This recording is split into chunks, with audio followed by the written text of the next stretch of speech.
What? Don't know what happened there. Double echo. You got to hear it twice. Are we live? Yeah, we're live.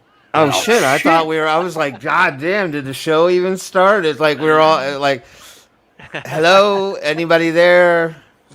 Peoples, Hello, peoples, and people. stuff."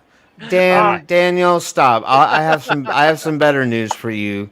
Later on, I'll talk to you privately about some other news, and it'll Yeah. hopefully calm your jets about the fucking Eagles, dude.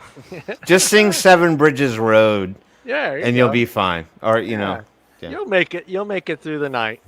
What is I miss so happening, much. everybody? What happened there, Tommy boy? Hello to I, everybody in chat. Tom, shut the fuck up, Tom. Welcome everybody. We're a full cast today. Everybody's here. Brian's here. Everybody, give it Brian a hand. He's here tonight. and he's on time. Hey, Brian. Brian looks lost. Brian looks like he just doesn't know what to do that he's actually on the show tonight. He's in the vape cave. I don't know what I am supposed to be doing right now. Put the alcohol Because you down. have a day off? Is that the Yeah. problem? Well, that's exactly it. Put the alcohol down. You're doing a vape show. You shouldn't be drinking. So focus, Brian. I know it's been a while for you. Focus. All right. Welcome everybody to Wednesday Night Live. We're back. It's Wednesday. We've had a great week. Everybody's had a great week. Tommy, how's your week been, Tom? Expensive. Hey, Tom, make sure I don't forget to ask Tim how his day was. Okay. Okay. All right. He forgot last week, so I'm still bitter about it. Yes, Mike, I have been found. Only for this week. I won't be here next week. What? I I wasn't got work aware. to do, man. All right. Doc, we're gonna dock your pay. Okay. Anything else you want to input? Any more data? Tell us about how it went. Was it good? Was it bad? You drove a fancy car. Fill the people in, Tom. That was like 3 weeks ago I drove that fancy car. Well, I didn't hear about it until tonight. Yeah. All right, so I worked this event. It's at a racetrack, and I got to drive a brand new Cadillac Blackwing. It was a supercharged V8. Woo. I drove it around the track a couple times. Then the professional driver drove it around a couple times. He did much better than I did. It was fantastic. I got out the car just grinning ear to ear. That's cool. Nice. Did you get pressed into the seat? Oh yes, it was just one of them. Holy fuck! Yeah. I want to live. I just want to live this experience. Yeah. I didn't want it to end. Honestly, it was great. Did you That's awesome. open it up when you were driving? Did Mhm. you open it up? Yes, but he Nice. opened it up way more. Yeah. Yeah. No, yeah. Yeah, they know what they're doing. Yeah, I did not. But it Yeah, was. you don't want to wreck $110,000 car. Oh God, no! I don't make that much. Oops. Yeah, Into the I'm wall. sure they have insurance. probably, but I wasn't about to find out. Yeah. True. Yeah.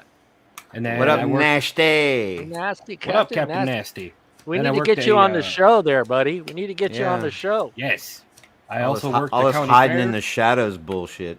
which Mhm. that sucked. I didn't get to kill a chicken. None of the animals escaped, so I couldn't grill nothing.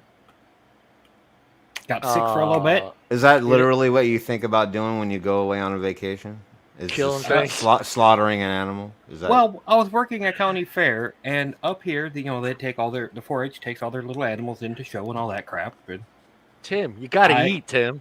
I was thinking No, if one of them little sustenance, I bastards get it. escape, I was going to catch it, kill it, and cook it.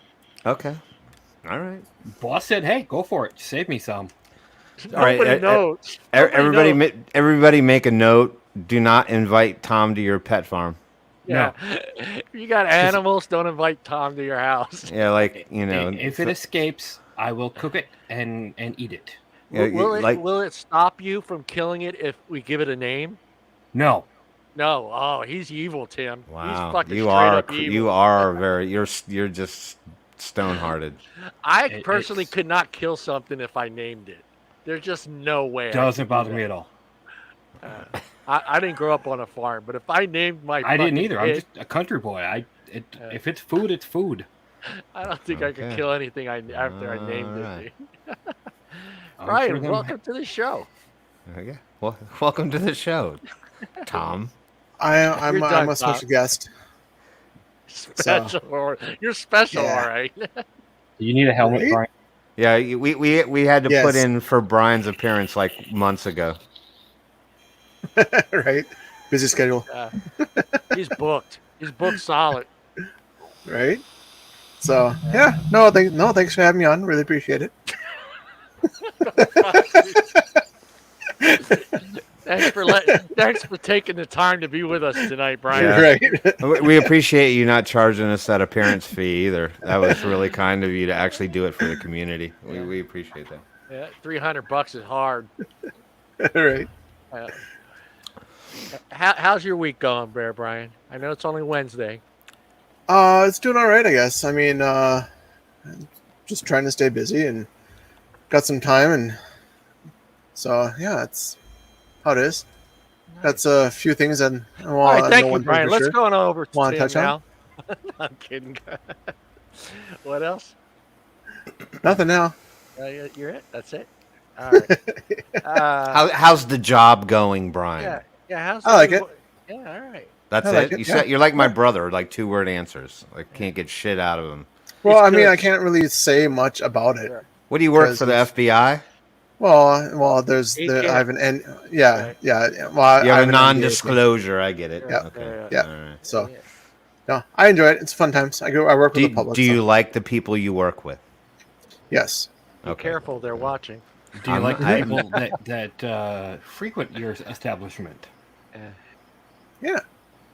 Yeah. All Yeah. right, No, it's fun. I enjoy it. Dealing with the public and helping people is just kind of what I do. So We'll talk a little Yeah, bit we'll- about that. Yeah. yeah, So we'll let's talk a we'll little a little further down the line on the Yeah. on the We'll show news. We'll touch on that.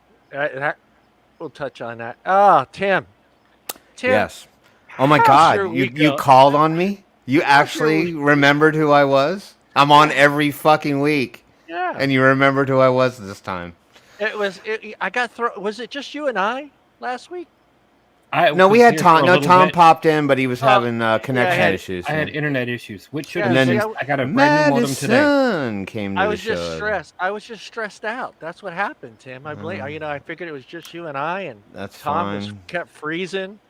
So I'm really, really, really concerned on how your week is going, Tim. So, Well, I'd like to fill everybody in on exactly how my week has gone. And I did, Pels, I didn't actually do any HOA shit this week. So, that was all like weeks prior. But I did do something as an HOA member that kind of gave back to the community. I did my good deed for the week. So I'll quickly share that with people as well. No, my week has been sort of crazy, man. It's like I think for some reason there's some unseen force in this world that is trying to test me to see how much moxie and resiliency and fortitude I actually have. Not only is my car in the shop and getting repairs, which is now involved with insurance issues, which is now delaying me getting my vehicle back. So I have to get a ride from my neighbor every day to work. But they're being cool about that. But that's one issue. I still don't have AC on the lower level here. I'm about a month in. But the good news is the part was ordered and it was supposed to have arrived at the contractors today. So that's some good news. So maybe there is some light at the end of at this fucking tunnel. Anyway, and then thirdly, I had some other electrical issues in the house. And I had a educated friend who was able to get me past that. So I've had a challenging week overall. Beyond that, it's been pretty good. I'm excited because I've ordered some vape gear for the first time in a while. This is what happens when you get a job, kids. When you finally get a job, you can reorder. So I'm getting my Dovpo Abyss finally. So I'm excited for that. So I'll be happy to share that with everybody when it comes in. I'm not getting it through the normal U.S. channels. I got it from overseas. So I couldn't get all of the things that I wanted to go with it. So like the buttons were on pre-order. I wanted the other 2 buttons that you can get. I couldn't get that. That was on pre-order. I'll just wait it out. I could not get the side-by-side kit. That's on pre-order, so I have to wait for that. I, however, did get the Boro or the bridge pack of all four in matte black to match the tank. So not the Nice. stainless. Got it in the matte black. So I get all four of those bridges. I have the Ether RTA or the Ether RBA. I have the Ether RBA coming for that tank. And I ended up getting finally everyone. I got the Thunderhead Creations MTL, which I've been wanting for a while. So I got that. So I really want to do the side by side setup on the Dovpo Abyss. Now to the feel good story for the week, and then I'll shut up because everybody's like, man, that fucking Tim guy, he talks a lot. Please do. Yes. So a friend of mine actually rescued or found a dog. They found a dog wandering and they brought it home. Turned out the dog was chipped and everything else. And they found the owner, I think, a few days later. And it turned out she was a single mom and she... You hit on her? No, I don't know any of these people. I mean, I know my friends. I don't know the owner of the dog. Anyway, long story short, she's a single mom, too busy to take care of the dog. So my friends can't keep it because they live in an apartment and have a big ass dog anyway. So they were looking for someone to take the dog, and so I posted it in my neighborhood group. And in the end, I was able to find a home for the dog. So they're meeting tomorrow, and the dog's name is Layla, and she plays well with kids, adults, and other pets. She's chipped, and she's housebroken. And so, dog's going to a good home. So I was little waiting redemption. for Tim to pull the picture of the dog and try to pawn the dog off of one of our viewers there. I thought he was going there. I did think he was going there. No, I normally don't get involved in those kinds of things, not because I don't want to be involved, but it was just like I just knew the people that found the dog, and they have really great hearts, and they're really good people. And I know that I trusted their judgment in terms of their assessment of the dog. And I live in a pretty decent neighborhood, and people have fenced-in backyards and people who can take a dog. So it just was a good way to connect people and do something positive. So there you go. All right, I'm done. You done? You sure? Did you I'm get sure. it all out from last week and this week? Am I forgiven? Yes, I made up for my lack of verbiage all right. last week. Oh, beautiful, beautiful. All right, guys, I got a couple of questions we're going to go through. I'm going to start with the first one. Well, we know what Tim's excited about. Is anybody else out there excited about any new hardware that's out there? Any of you guys excited about anything that you might have seen coming or that's out there that you guys want? Tom? Yes. Well, we know you, Tim. I've been way too busy to even look at any new vape gear, so I have no idea what the hell's out there right now. Yeah. There's I got not nothing. much. There's not much. How about you, Brian? Are you excited about anything? Do you got a heart on for something? Well, there's a few things that I've been kind of watching right now, and one is Lost Wave's coming out with a bunch of new stuff again, and they're coming out with a Thelema dual battery mod, and it looks interesting. I mean, nothing like super spectacular, but I mean, I don't know. To me, I feel like kind of like everything's already been done. You know what I mean? Like, I haven't found anything that's really different. I mean, one of the things I am kind of still trying to work for is getting myself like a purge mech mod sometime. Oh, And Purge I just mod. haven't. I just haven't pulled the trigger on it. I've always wanted one of their mechs. So Yeah, I've So- noticed I'm kind of looking not smaller stuff, but stuff that actually fits in my hand nicely. That's what I've been. I went to the vape shop the other day, and I was just picking up some of the boxier mods, and I felt like my hand just kept going to these smaller, thinner devices that just kind of fit really nice in my hand. And looking out there, there's not a lot of stuff other than really. Well, you got the Geek Vape's got the what is it called? Oh no, the bigger one, not a pod mod, but an actual mod. It's this like my penis. What? You gotta learn to spell, buddy. I mean, I'm bad, but that's really bad. It more like his weenus. More like his weenus, Daniel. Do you know what the weenus is, The Daniel? meanest. Yeah. No, not. Oh, you can't see that. That's kind of. Yeah, that's a great example. That one, John. That's See perfect. see this thing right here? It's my room in the back. You mean shit like this, John? Yeah, I want something like that. That's what I've been picking up. So I'm actually may, for the first time, buy a Geek Bake product. Other than the last Geek Bake product I bought was the G box, and I want something like that, small, that fits in my hand really nicely, something I can put in my pocket. How about you, Timmy boy? I was gonna say, keep your eyes peeled and maybe look into that new Wotofo squonker Right. that's coming out. I don't want a squonker though. Oh, okay. Well, you had kind of mentioned a squonker that you wanted to fit in your hand, so I was thinking squonker. Anyway, Watofo's got a squonker that's coming out where I think it's a 21700 and the squonk bottle, or you can take the squonk bottle out and drop in another 21700, and you get 200 watts out of it versus the 80 I think that you get with the single battery. Yeah. I know it does look sort of boxy and dumb, Daniel, and we know how judgmental you are. Don't be. But maybe judgy, there's some Daniel. people that might like it, you know. See, Anyhow. yeah, this is the one I'm looking at, and I think I might buy it tonight. So, Ooh, Oh, the just Aegis something Mini. small, Yeah. like that. That's just gonna fit nicely in my hand. It's not gonna be this big bulky thing that's in my hand. Just Yeah, a something guy at my simple. work has one of those. Yeah, something. I like that one, but I also like the older one, which had more rubber. I think it was some more rubber cushioning on the corners and stuff like that. I think the whole outside rim of it is some sort of padding on the older one, right? I don't know much geek rape stuff. Just Yeah, I don't. the G box. Yeah, this is the. See, I want something with like a replaceable battery, and I'm not going to look for anything with internal lipos anymore. you're Right. talking like this So- one, John?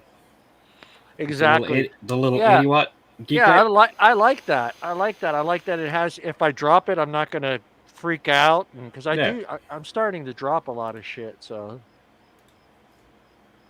I might look into. I don't know if that one's even still available. I wish they would have put the rubber back on these. This one's got the same plastic as that one. Oh, does it? It's not Yep. a rubber base on the outside, or is that No, the even older one? that had This all part the- here is rubber, right? but That's this what I'm red talking- part here is plastic. Yeah. I want the base and the outer part of it to be a rubber, kind of a rubber feel to it, to where I don't have to worry about it Right. dropping the damn thing. Yeah, this is the first Aegis Mini that came out. Yeah, the original, right? Yep. Yeah. So John, do you drop your mods a lot? Yeah. Has it Clumsy. happened more often in the last like 5 years than like the prior 10?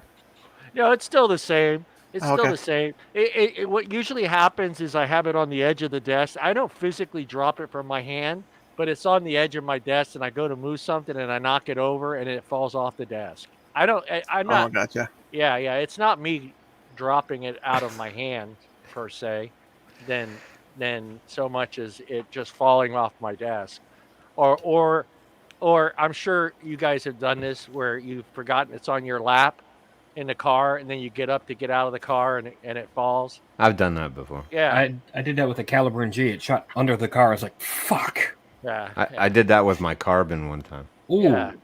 Yeah. It's okay. It's It's okay. okay. Did- And yeah, it hit that's my when I got- foot. It hit my foot first, so it There kind you of go. like softly sort of careened to the ground. That's awesome, Liana. So you go through a wholesale supplier and you help people. That's awesome. Yeah. Well, I was even looking at the Or is it Lana or Liana? Yes. I can't tell if that's an I or another L. It's Liana. Okay, so Liana. I just want to make sure I'm saying it right. I don't want to like go the whole show saying Liana and she's like, it's Lana. Yeah, it's okay. Just blame it on me. Yeah. Would you like to know what I'm interested in? No, Yes. not yet. But Okay, cool. Keep going. And this is the other one that I was looking at. But I don't want this fucking whatever this thing is. But I like the shape of that. That's what I'm talking about. Nice single. I think this is this takes 18615s, 2700s, and 21700s. But something small like that. I don't need the tank. I could do without the tank, but I like that size now. I don't know what it is. I just think it's just more comfortable to hold. It's not as heavy. It's not as bulky. It'll slide right into my pocket without a problem. Actually, I think I might have one of those for you, John. All right. If you have one, set me up. Sure. I'm going to pay less than $52.99 for it, though. Sure. No, I don't want a pod mod thingy like that. Why? Fucking, it's awesome. But then I can't put an RDA on there. I Look, vape with. I don't. Daniel use needs it. Daniel needs an attitude adjustment tonight. He's mad about the Eagles. He's mad about the Watofo mod. Scroll the chat. Daniel is like, fuck this, fuck that. Well, okay, Daniel having a bad day. Are you All right, drinking, actually- Daniel? Daniel, Actually- do you need a hug? Well, to come to Daniel's defense, I did watch what he's mentioning on, and that's a thing that could be talked about too, and what that mod was and that whole situation, and everything too. I don't know who's actually watched it or not. I was one of them that actually did and seen the repercussions of it and stuff. But yeah, Hey, anyways, Daniel, that's for you. That's from Tim. I think Daniel needs a hug and a I'm beer. just trolling. Looking for trouble, boy.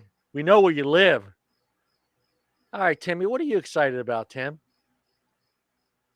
We can't hear you though. I was saying Daniel. He's free to troll. I just was getting concerned because he was awfully. When you see that much anger coming out of one person in the span of like 5 minutes, I'm just making sure that you're not a licensed gun owner. I'm joking. Yeah. Do you need to get laid, Daniel? Yeah. No. Who doesn't? He needs to just Let's go be real. DIY. He needs to go DIY some juice and chill. That's what he needs to do. DIY and chill, bro. A couple things I'm interested in beyond what I already ordered, which I'm excited about that stuff. Is that other Thunderhead Creations Artemis version 1.5 RDTA? Mm-hmm. That looks pretty interesting to me. So I want to look into that. And I'm actually curious now about, and Daniel, don't say it, Daniel. Don't say it. I already know. You already told me. Okay? I'm precursoring this comment. I'm interested in that new Caliburn A2 that's coming out. Or is out. Is out, yeah. Yeah, and for the record, before Daniel has to tell everybody, there's no charger in the box. There's no cable. There's no brick. There's no nothing. So if you're a newbie, it's a shitty device for you because you just have to go dig up a USB-C cable to charge the son of a bitch. But they're bringing back the disposable pods. Sup, Exquisite? Yep. They're bringing back the whole pod coil combo thing rather than like the G where they just gave you the coils. Yeah. So they're bringing you get I think they're 2 mil pods. They changed the juice fill window so it's on the front and the back so you can see the juice level a little bit easier. They recessed the button a little bit more. It's still draw activated or button activated. But they recessed the button, so the idea is you can put it in your pocket and it won't fire on you. I think it's 590 mAh battery in it. Almost about the same size as the Caliburn G. And they changed the drip tip on it too. They made it a little bit more streamlined, not that big old chunky fat drip tip on it. Nice. Yeah, so those are the other two things that I've been kind of eyeballing. The other thing, the tank that I was I was surprised it got some really good reviews. I've been checking it out. It's the Fat Rabbit, the RTA tank. Did you guys see that out there yet? What's it called? The Fat Rabbit. Oh, I did. I saw a picture of it earlier today. I thought it was an older tank. No, yeah, it's new. It's out there, and it's been getting some pretty good reviews. I was really surprised. I don't know if I can find it. I don't think Element Vape sells it. Though. Just Google Fat Rabbit. I'm afraid what come up. No. Probably pictures of really big fat rabbits. It's an RTA, correct? Yeah, it's an RTA. Yeah, okay, hold on. It got Yeah, some pretty good Here it reviews. is right here. Let me share my screen. Share the screen.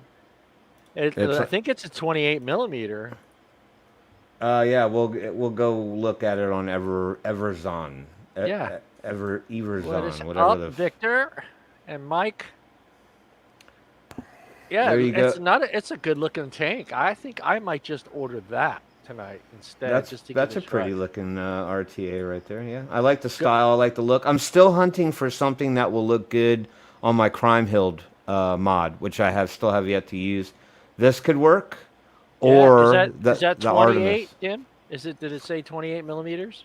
Or 28.4. Oh no, the okay, deck. Well, they say 28.4, so let's just call it 28. yeah, Stop. I want to look at the other pictures. yeah, it looks really good. I like that rainbow looks booming. Hard to match things with it. That There's the black looks good. black. There's the gunmetal. There's your rainbow. That fucking looks And your good. gold.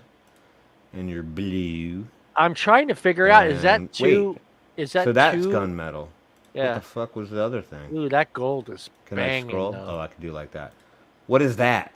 What? Oh, I see. It's the black silver. Black silver. So is that two airflow adjustments? Hold on, my freaking. Freaky deaky deaky. Is that the two airflows? Lower like it. and upper. Yeah. Yeah, it's nice looking. Do Very they have cool. a picture of the deck? Hold on. Yeah, see if you get a picture of the deck. I think that's that new deck. That screw. Yeah, that's that new deck. So it's one screw, right? Yeah, one screw that does both. I don't know. It's kind of hard to tell because you can't really see it. Well, there. Yeah. I don't know, bro. Look, what's that right there? What's that? I don't know. Looks like a man. pubic hair. No. Yeah, It No. does- Yeah. I see it. There you two. go. It's Two two. screws. Two screws. No, the Artemis is the one that has Artemis the, is yeah. Yeah, here's the Artemis. Hold on. Yeah, I seen that one already. Here, this one right here. Yeah. All right. So this one has a singular screw that does both posts at the same time. Yeah, they should have learned their lesson from 528 Customs that doesn't work very well as far as connection. Well, it's actually like a plastic piece. It's not metal against the post. It's plastic. Yeah, it's a It's this thing. Yeah, it's a ceramic, which I'm worried about. But it looks to me like you can only do a single coil in it, though. Right. It's single Which is coil. fine. That's Yeah. fine. Yeah. It's got two different size tanks, so you can either do a 2 mil or a 4 mil on it. The What only happens thing if that you over tighten though, you break that ceramic chip, and then you got to order another one. I'm sure they give you an extra in the box. well, I would hope so. The only thing that I think most people were kind of like bitching about is in order to side fill it right here, you have to take the cap off to do that. So I would recommend to people to squonk on it. Nick! Daniel, squonk on it. You can just squonk and refill the lower tank. Oh, Nick. I don't know. I like it. I'm Hey, interested. it's all about the deck. Yeah, it's all about the deck. See, bottom fill supported. So you can just squonk and just fill up that little tank right there. Yeah, I think I'm gonna order the Fat Rabbit. I think I'm gonna order that tonight. See, I like Okay, that concept, do. Tim, about the bottom fill with that. Yeah. It's been done though too by somebody else. I can't remember who it was though. Your mama. Well, Thunderhead had the Max, and that's the same thing. They give you Right. a squonk pin for it, so you can bottom fill on it like that. I gotta take a look. I thought there was like an RDTA way back. It had something like that too. Yeah, well, this is version 1.5. The original version had the wire wicking thingies in it. Oh no, Aspire came out with one like that. Oh, you're right. Their Revo had you could actually get a squonk Revo, if I remember correctly. Yeah. Well, you know what? This would probably be the way I would use it anyway. Right. This I can actually put on the Crime Hill mod. I don't think I can go anywhere above 26 millimeter on the Crime Hill, so I couldn't do the Fat Rabbit on the Crime Hill. I just don't want that Crime Hill sub-ohm tank thing they sell. It looks like you know what a gooey duck is? Mm-hmm. Yeah, it looks like a gooey duck. Makes it look weird. I don't like that. The really tall sub-ohm tanks on there. I know that's sharp. Nobody That's wants a sharp gooey looking dog. right there. That looks really good right there.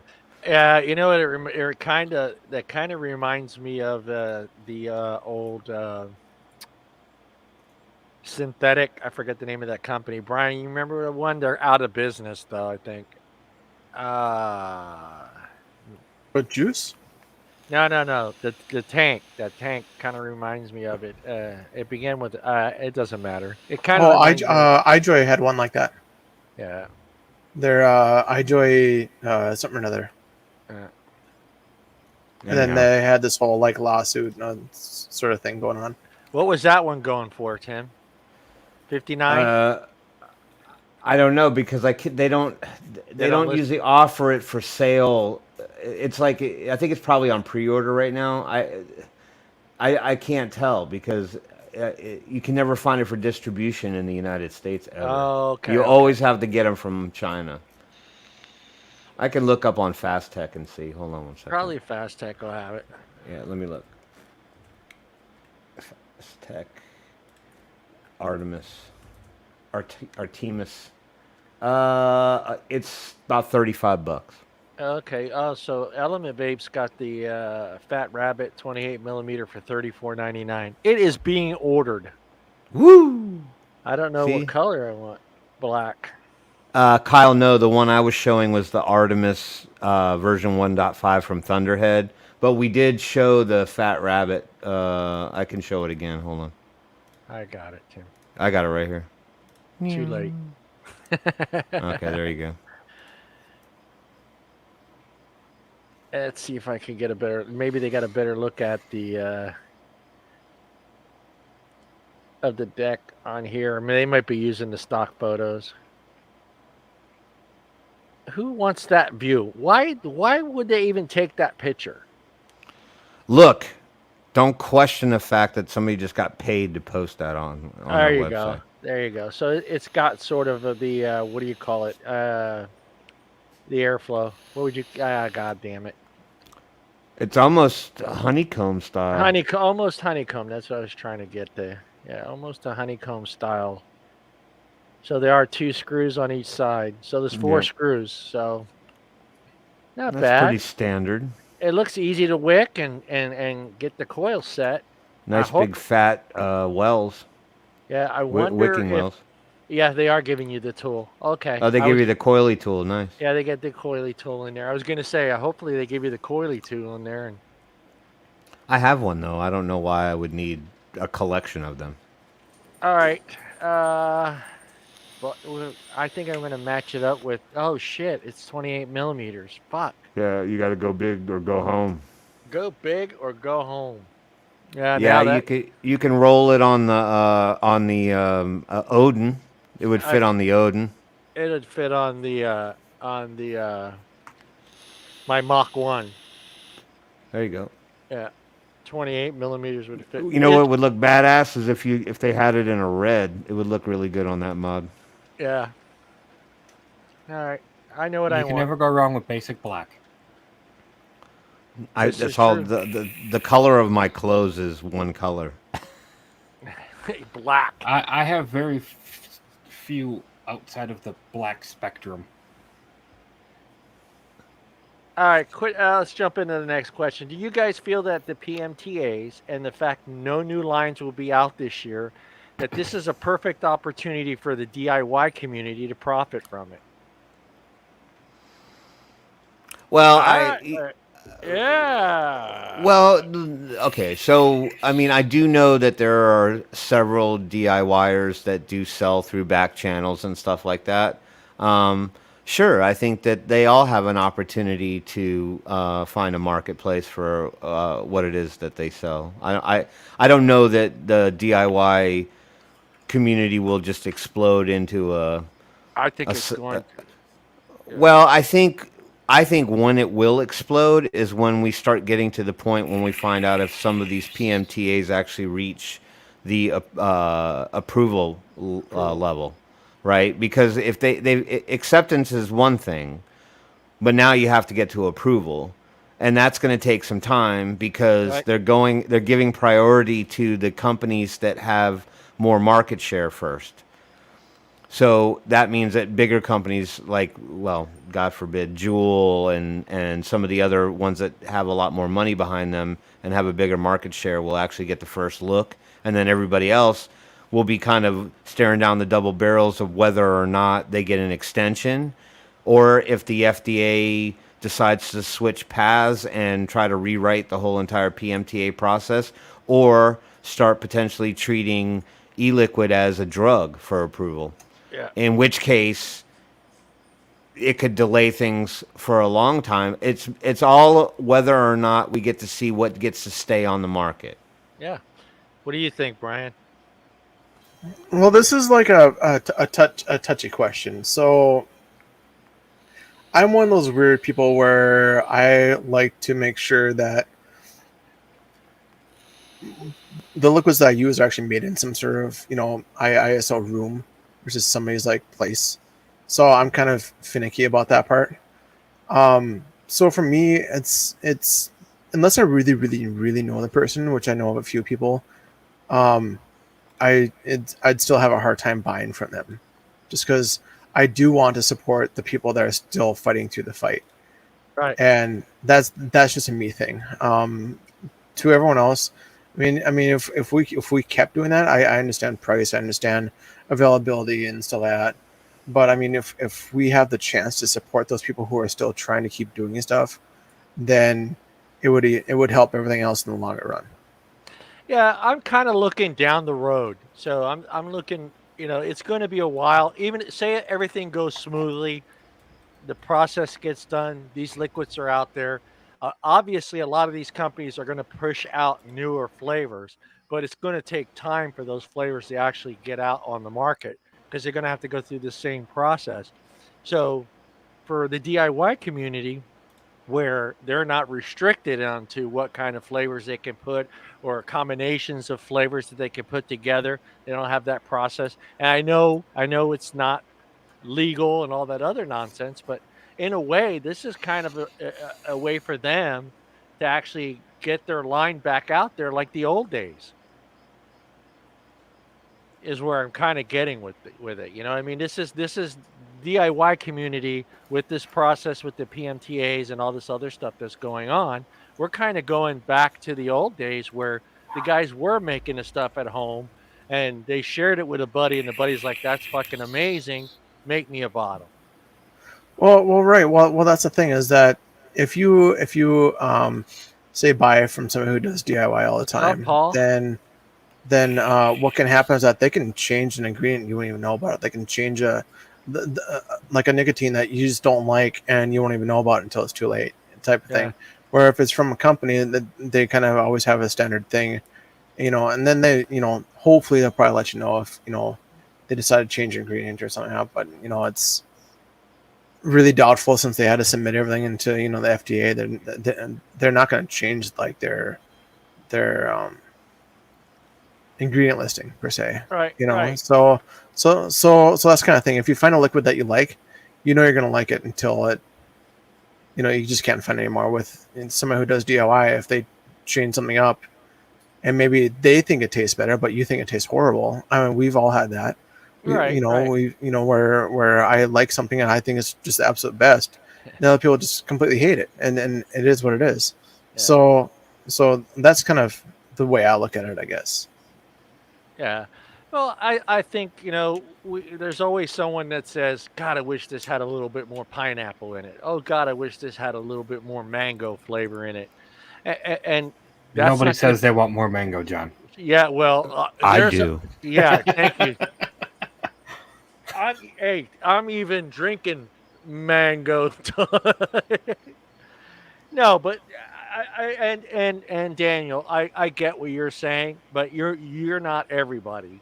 You may not want to do it, but eventually, when the same guy asks you 6 times to make him a bottle of something you make, eventually you're going to say, "Hey, you know what? That's going to cost me money. It's costing me money to make this bottle. You can't get it anywhere else. I'm gonna slap my own label on it. I'm gonna sell it to you for, I don't know, whatever 30 ml bottle that you want." But I can see that happening. I can see the DIY market actually crawling back into our community where you might not see it on like maybe on Instagram, maybe on some of the social media platforms where you might Yeah, but see. are you more or less addressing the private DIY market, because Right, a lot of vape right, shops had their own house juices and stuff. I mean, right. this little They won't get away with it. yeah. Those guys won't get away with it. But the DIY private market, that's an opportunity to go back to the old school days to where everybody was getting their stuff. And like I said, there's always somebody that says, "I wish this had a little bit more of this in it. I wish it had a little bit more, mango, strawberry, whatever." And Right. you're not going to be able to get that for years. Or I don't know. My next question kind of touches on this. It's a follow up from this question, but you know, basically we're going to be stuck with whatever gets approved. Here it comes. So Look we're out. we're Look at pretty all the look at all oh, that bling. time out. Time the fuck out. Hold on. Oh, Hey, hey Nick. guys.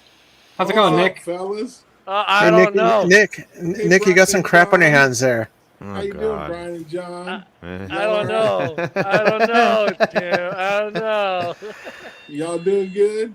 Yeah, we're doing good. I think y'all got some shit on your hands. Oh, Right? yeah. Bling bling, bitches. Bling bling. Good gravy. Uh, Oh, they're magnetic. You can change them. Oh, okay. You can be a winner of whatever you want to be. yeah. No, that's the stadium under there. Yeah, Oh, the okay, stadium's alright. under it. Yeah, that's pretty got cool. you. I like It's that a one idea. of a kind, Yeah, Alright. I The like Rams that don't idea. have those. Neither do the Vikings. But We will after this The year. Vikings don't have any of those. Yeah, Oh. Vikings don't know what it looks like to be in the Super Bowl. They were in the Super Bowl once, for sure. Yeah. Their stadium was part of the Super Bowl once. Yeah. So we can say it 2 times now. Yeah. Let's get Nick's opinion on this. What do you think about what we're talking about? Do you see the old school industry making a jump back into the market like the old days, where the DIY guys are going to fill that void with special flavors, special? Oh, dude, the black market's going to go insane. It's Yeah. going to go Yeah. nuts. I mean, let's be real. Yeah. Wait, Tim used a much more political correct word. What is it, Tim? It I'm wasn't blonde. black market. It was something else. It was much more professional. I said I think did I say like private industry Private sector. or private market?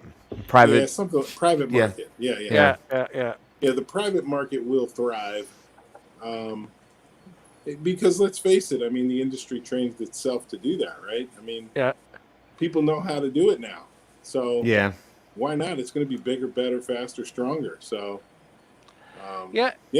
I see it happening. It's not. I'm not happy about it, but Right. I mean, because we're like I'm saying, we're going to be stuck. If everything goes smoothly, nobody's going to be pushing out new lines for quite a while, because it's Right. going to be like, let's try to get rid of this I inventory. don't know. I don't think Jam Monster got the memo. I just got an email today. They got a brand new lemonade line that just came out. So Oh, they had that out years ago. they No, they didn't. It should be interesting to see how it all goes. You're right. I mean, who knows what's really going to happen? I asked you guys earlier. Is 9/9 going to change anything? But Yeah. it's not going to change until enforcement starts, and Yeah. who knows how long that's going to be, right? I mean, Right. Yeah. Right. everybody. Let's back in 2016, everybody got stung because those that did the right thing suffered greatly for doing the right thing, and stopping mixing on site and all this other stuff, and they lost a lot of money.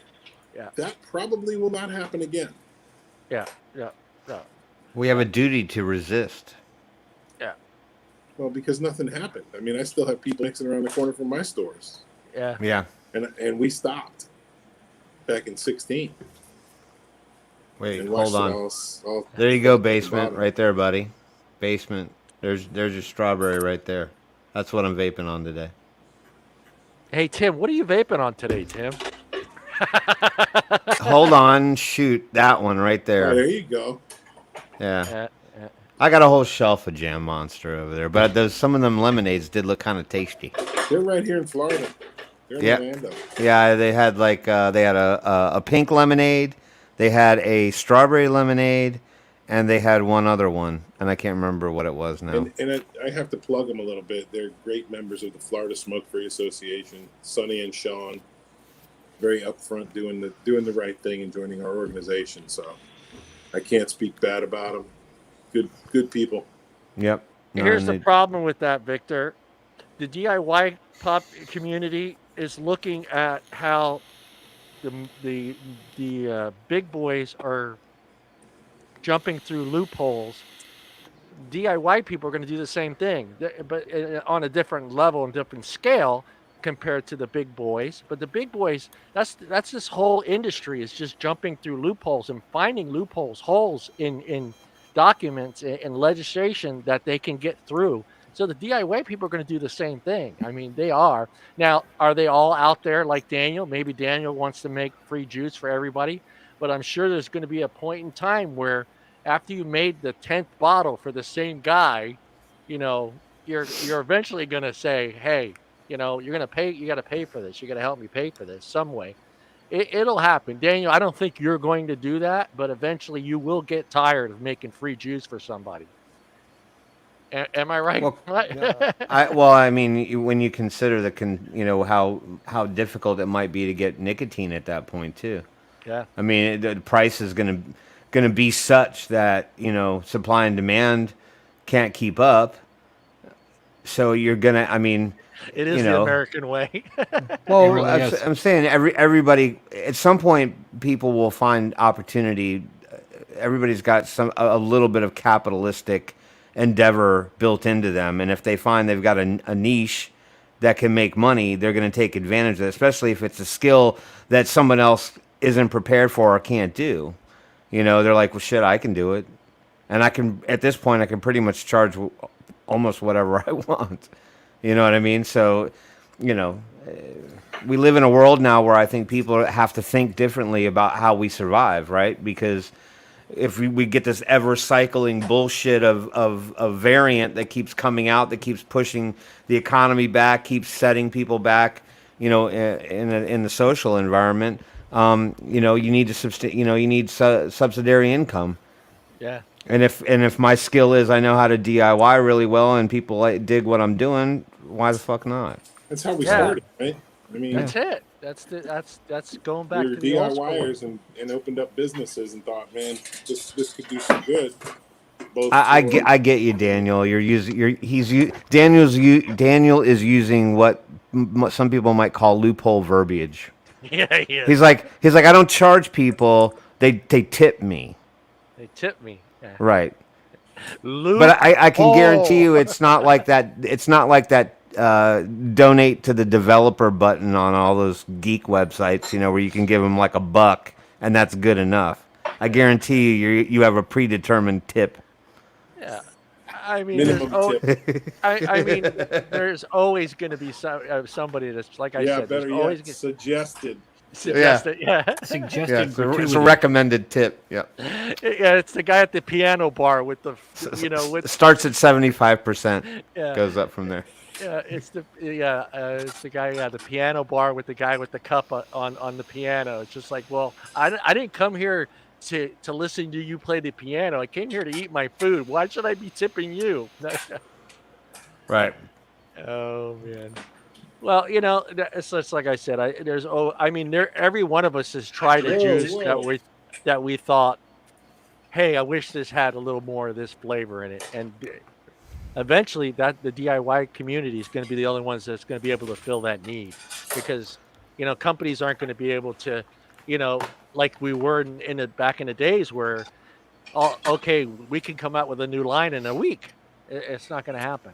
It's not going to happen. Not with the process with just PMTAs, but making making sure it's up to code. All this other nonsense. Yeah. It's a nightmare. I can tell you, we bought a company because it was one of our top sellers, and the guy was ready to tap out and not go to PMTAs. And it still remains a top seller, obviously, for our stores. But man, did I learn a little bit along the way. Geez, he got out at the right time. Right. It's scary. It's scary. All right, let me jump in on my next question, and this kind of ties into this last question. Do you feel every flavor that could be out there is already out there? No. I think flavorings are kind of like music, right? Like you think like after all these years, like how do people still come up and write new songs? Do you know what I mean? Like it almost seems like it's kind of an endless thing that has a shitload of combinations that somebody probably hasn't tried yet. You know, and so I think people will always find a way to redo a flavor or create a new one or Listen, we're not at Well, basic here's- flavors anymore, right? So now it's like peach, mango, strawberry, banana, and cream. Well, Yeah. you can always take out the banana, and I mean, New we flavor. have customers walk in and ask for the craziest stuff. I mean, it's like, wow. It's like, well, I yeah, had no lemonade. idea that like you could get stuff like cactus and durian fruit and Yep. like all this insane stuff Hibiscus. I mean, I thought we were going down the wormhole when lychee started showing up and Yeah. all that other stuff. I mean, granted that those aren't really in my wheelhouse for preferred flavors, but people are like, oh yeah, cactus is great. And then I saw cucumbers leaking into the situation. So Dude, I like cucumber mint. That is a good one. Yeah, I think you Cucumber is had that one last refreshing. time. It's very Yeah. refreshing. Cucumber is very refreshing. Didn't Aries have something with the cucumber Cherimoya? in it? I don't even know what is that. It grows in the Philippines. What the hell is a cherimoya? Look at this cast now. Look at this cast now. Oh, geez. the fuck is that You guy? Drop bears? It's some cunt from Australia. Oh, Drop bears Jesus. is here? Oh, fuck. Here we go. Just got anybody in here now? No, I was asked to come and fuck shit up. Yeah. All right? He came in through the Uncle- back door. Came in through the No, back door. Uncle Nick told me to come and fuck shit up. All right? And he knows that I wear guess- a pirate hat. I guess this is what happens when I come back. Apparently, it's what happens when I come back too, Brian. Don't feel bad. Right? Fuck, Yeah, man, we- we got we- replaced. Yeah, we come and fuck shit up. Yeah, this how it is works. what you call balance.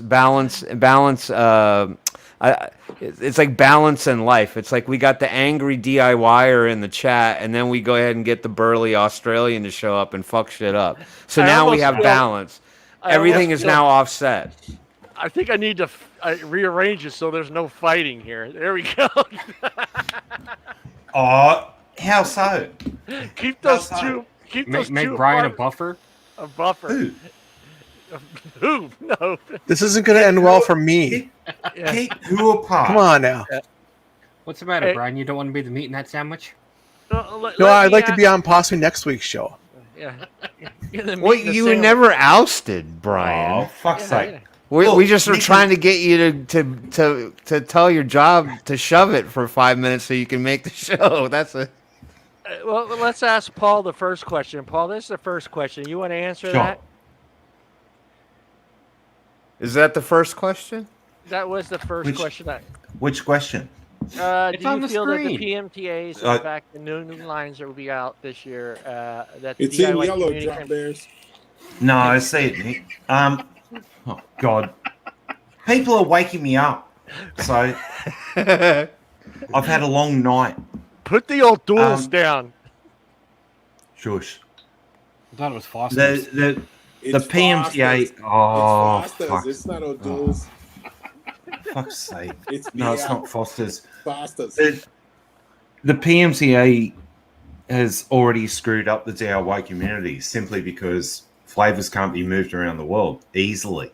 That's for a start. The DIY community overall, yeah, they'll profit, but they'll need a lot of help. But they're going to be able to fill that need. I think that's going to be out there, like we were talking about, where the guys like, I wish this had a little more mango. I wish this had a little bit more watermelon in it. They're not going to get that niche anymore from the companies themselves anymore out there with a new line.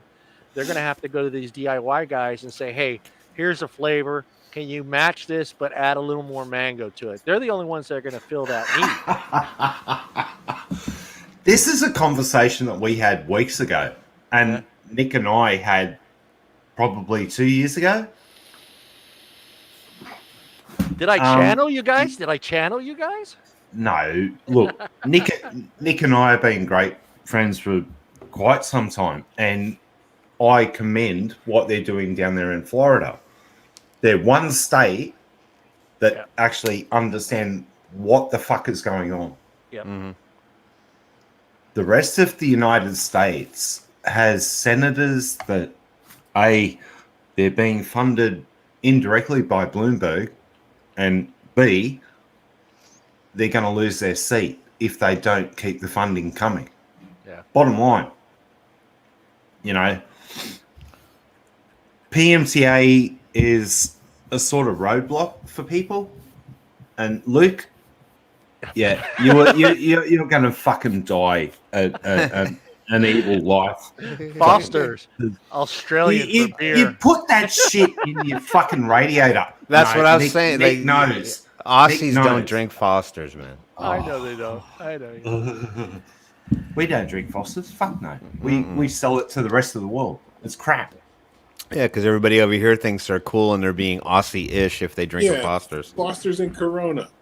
Mexicans don't Oh, drink God. that. Yeah, exactly. Made by the same brewery here in Australia. Yeah. It's quite scary. Hang on. Where's he Are going? you playing with your cat? What are you doing? No, turning a kangaroo? light on. Turning a light on. Kangaroos? Why are you turning a light on? It was nice in there. Now it's just uber bright. Yeah. Oh, I can fix that too. Did you It's not answer a the problem. question, drop theirs, or what? Yeah, I did. Okay. The DIY community, they will be called upon, but also, I'll say this: pro mixers that don't have contracts anymore, people like myself that do what we do and we know what we're doing with flavor. The black market, September 9, and for anyone that doesn't know, September 9 in the US is September 10 in Australia, and that's my fucking birthday. And the FDA is going to get a really nice card. Go fuck yourself, because you want to play with PMTA lines. You want to play with shutting an industry down that mom and pop shops across the United States, and then an industry that has stemmed across the world and a family across the world. The family across the world is not going to sit back and watch the United States fall under a rock. We will fuck shit up, and I'm going to say this. The biggest underground railroad is being built behind the scenes, and we will fuck shit up. I don't care. I'm on the other side of the world. I will fuck shit up for people. Tim has a name for that. I do. It's not the What? underworld. Tim, what's the name again? Underground sector. railroad. The private market Private market, Paul. or Damn it. private Get it industry. right. The private industry. Yeah. Uh, I agree. I think that's the whole gist of it, right? Because we're all kind of sitting back waiting for what feels like an inevitability. We're gonna lose it. Curtis? So you- okay. Well, we'll get Chris Nolan on. All right? Who said I'm not And black? he will fuck everyone up with chocolate. Go ahead, Apparently, Tim. Curtis did. Damn, Curtis. Go You just ahead. made Nick mad. So Yep. So this is multi-layered, right, Tim? I mean, some Yeah. of the stuff you're talking Yeah. about, because you have like the manufacturers, the vape shop owners, the stakeholders that will get access to the product, period. Whether Yeah. it's DIY, whether it's manufactured in an ISO, whatever. Then you have the consumers that are well-trained and can do their own if they get the product from those people. Well, the people that are really going to hurt are the ones that we haven't introduced the product to yet, right? And those people and cultivation of the industry is what's going to suffer. not anybody who currently vapes, right? So Right. when all these changes take effect and all the enforcement happens and the ball does drop if and when, those are the people that are going to suffer. The rest of us, we're going to be okay. We can figure it out, Yeah. right? We know somebody who knows somebody who knows somebody, or we do it ourselves. Yeah. What really hurts is the fact that we're going to lose those people, the 40 million currently in the U.S. that are using combustible tobacco. And that's what the way I think about it is, the vapor's going to know how to find the stuff. A vapor knows a friend who knows a friend. But those people is where we're going to hurt. I mean, we're going to suffer greatly from the cultivation of the industry and public health overall.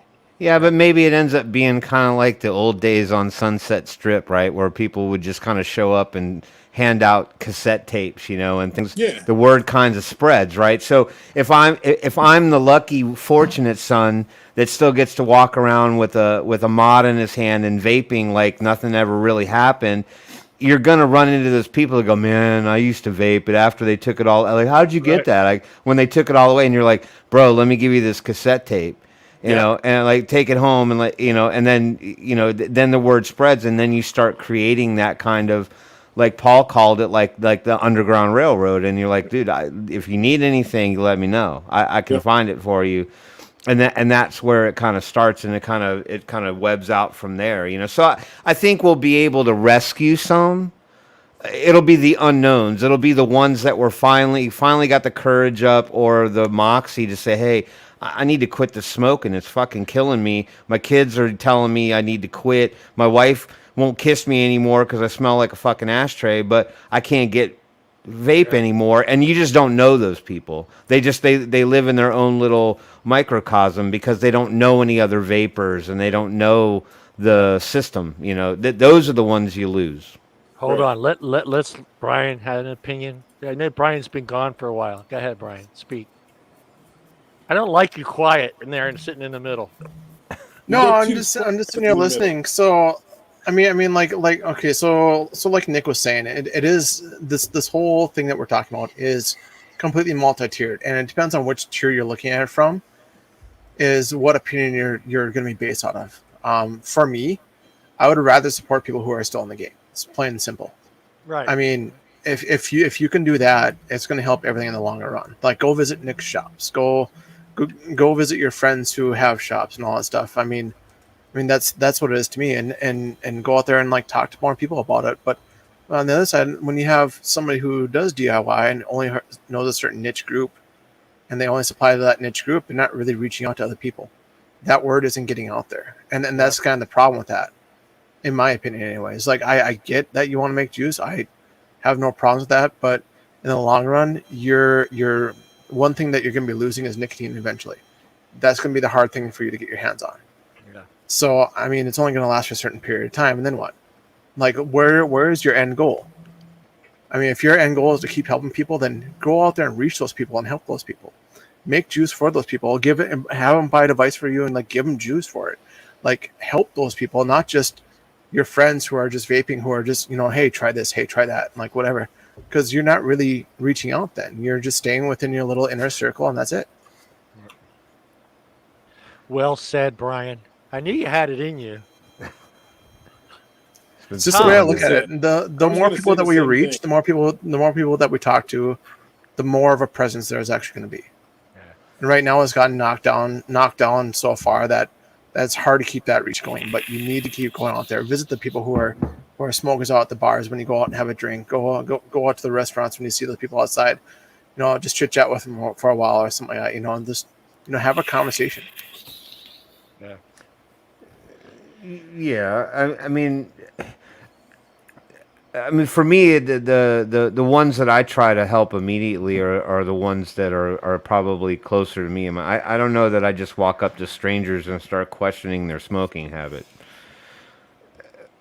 I'd be more inclined to help somebody that had a couple questions for me, like, hey, man, what is that thing? Like, I've heard about vaping, but can you tell me more? I'll jump on top of those ones right away. Do you feel that's becoming smaller, though? Do you feel that window has gotten smaller now, where maybe 5 years ago you did have more more people walk up to you and ask you, "What are you I doing?" do, I do, Yeah. I do, or I encounter people that were like, "Yeah, I used to vape," and then they're standing there with a cigarette in their hand, which that one kind of throws me for a loop. But I don't know. I mean, maybe it's just me. Maybe I mean, obviously here I'm surrounded by people who vape and people that talk about vaping, and that becomes the easy conversation. But like when I'm out in the general world, I don't always stumble across vapors all the time. Like it's almost like you just don't see it as much until you're like kind of like inside your community. So like at work, I got the two guys that I manage. One's vaping right now, which is great, and then the other guy used to vape, but he's back to smoking. Now I don't know how much he smokes a day because he only really smokes on his break. Like Yeah. he doesn't like step out and sneak out and grab a smoke, on the side or anything. But it always makes me curious as to why he chose to go back to smoking. Yeah. And the vaping louder thing, that's the one thing that I stopped doing around smokers. If I'm around smokers, I try not to blow out a big vape cloud, only Right. because I think it deters them from coming up to me to ask me that question because they're smoking a cigarette. They see the amount of smoke that's coming out of their mouth. And if I'm blowing this enormous cloud in front of me, I think that protrudes them from, coming up to me and asking me, "Hey, what are you doing? What is that? Is that vaping?" I've noticed that if I just blow just a normal little amount of vapor out of my mouth, they're more likely to walk up to me and ask me what I'm doing different. But if they see Well, this fucking cloud, they right. just Well, John, on that, like so one of the things I used to do quite often is I used to play in a pool league. And so I would go outside, with the smokers who were out there and chit chat with them and say like, "Hey, how's your night going?" Whatever type thing, just general, conversation. And then I'd bring out like my little one of these instead of like my bigger guys. And, I'd vape in front of them, talk to them for a little bit. And, once, conversation's kind of good, I'd just kind of just ask them like, "Hey, or they might bring it up, one of the two. And just, it's mainly like, "Hey, what is that?" Or like the question is more of, is there any way that I can help you quit smoking? And like it's helped me. Like I'll give you a device, I'll give you some juice right at the bat. It'll cost me like $20, not a big deal. And if there's a way I can help you, I'm gonna try to do it. yeah, I don't want to do that in like 8 people in a night, but I'll talk to one person, they're kind of interested.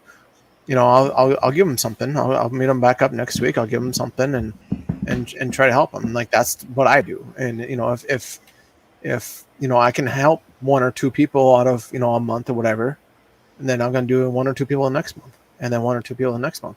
Pretty soon by the end of the year, you've got another like 10 people. But if we all did 10 people, It's funny think that about you that. mentioned that though, Brian, because I've done that like on the social media platforms. Like there'll be people on my Facebook feed that will make a post like oh I decided to quit smoking, got this vape, we'll see how it goes, and then they always get riddled by all these people that are, I yeah, wouldn't call them negative Nancy's, but there'll be people that are just misinformed and they'll say stupid shit like that stuff's worse for you than smoking, or I've had that. Yep, yeah, absolutely. or you'll get the like, why are you vaping? Just go cold turkey. It's better for you. yeah, Okay, so what I'll do is I'll try to jump into that conversation a little bit, and if and on time, certain times I've just PM'd them privately and said, hey, I've been vaping for 6-7 years.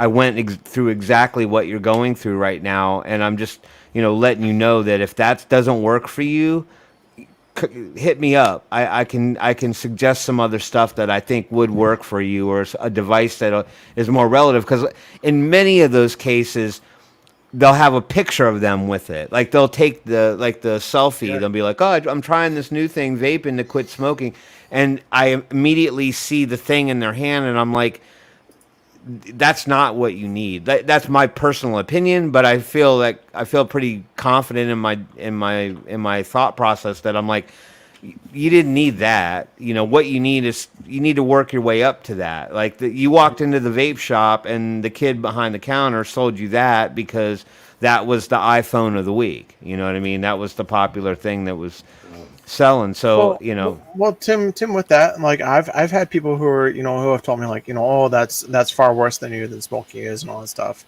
And, I'm a complete stranger to them. They don't know what I do, what I've been through, and all that stuff. I kind of play dumb, like, is it really? I'm like, is there anything they can show me that actually is? And What do you mean play dumb?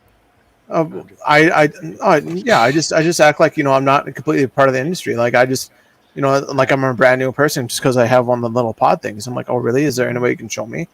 And just see what they do. And I guarantee you, they can't pull up anything. Yeah. You know what I mean? Like, all they're gonna show is that it's not. All they're gonna bank on is that it's not safe for you, and then your only rebuttal is neither is that. Yeah. It's just that simple.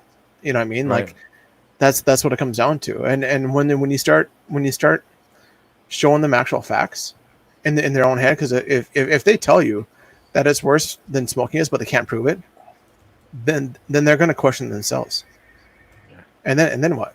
You're actually proving to them that it's actually better than smoking is. It's safer than smoking is. What's the hot seller there in Florida? Your shops there right now? As far as what, John? Device. Hot selling devices are the smaller ones like Brian has. Yeah. We're really selling like the Cali G's, the Smoke Acros, the Vapresso O Smalls, and then they move up sometimes and step up to, it's the intermediate pod systems, like the Vinci's and stuff like that, the Vupu Vinci's. And, when you move on from there, it's the Vapresso, the Vupu Drags. People really like those, but for the most part, that's where they are. The rebuildable, the mech mods are done. I've got a case of them, but people aren't rebuilding. Every once in a while, somebody will buy a spool of wire or some cotton, but it's not there anymore. It's mostly, I don't know if that's the same way throughout the country. I go to some stores It is in here. Tennessee and stuff, and they've got some rebuildable clients, but not a lot here. Every once in a while, we'll have somebody want an RTA, but it's still that intermediate to beginner pod system, refillable. A lot of disposables, but we make that conversion as fast as we can based on cost effectiveness and being able to change flavors and things of that nature. So we try to get them switched over from disposables to a more, cost effective way of doing things. But for the most part, it's those smaller devices, refillable pods. But my clientele's, I got 35 to 80, I mean, my clientele's the older crowd now. It's like, I see. I noticed by your pictures you post, you have an older demographic. Yeah, we're still like major tobacco harm reduction. Yeah. The majority of our products revolve around that. High levels of nicotine, really low profile flavors. We do have some, that are pretty descriptive profiles available, but it's mostly, your 12 nicks, your 18 nicks, those types of things. We're still in that world. Yeah. That's I was lane, wondering. though. I mean, there's shops out there that do everything. You might talk to a different shop owner, and their whole demographic is different. Our shop here, they used to sell the wire by the foot, and now he's just like, somebody please buy this spool. Yeah. Me too. Somebody buy the spool. And I was laughing because I walked in there, and I never go to the back part of the shop where all the rebuildable stuff is. He moved it all the way to the back. And then I looked at the RDAs that were in there. I go, that fucker's 5 years old, bud. Yeah. He's like, yeah, I got to sell it, John. It's part of my inventory. I go, you might as well just give that fucking thing away, dude. A freak show. He had a freak show. Wow. Where's Pels when you need him? Yesterday and asked for it, or she said she had one. She's like, I rebuild my own coils. I got a freak show. Remember the skull and the hat? I'm like, yeah.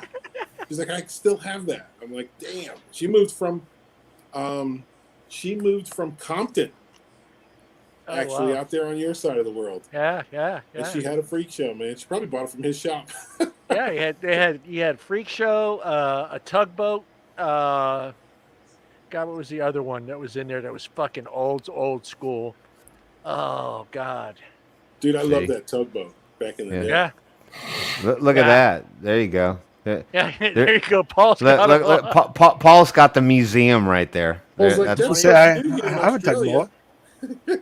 The old 22 millimeter stuff. Yeah. I got the old tugboat with the cloud cap for it, and I got the newer tugboat too. Yeah. Yeah, he had the original dot mod. That was the other one he had. Yep, I still got that one Yeah. too.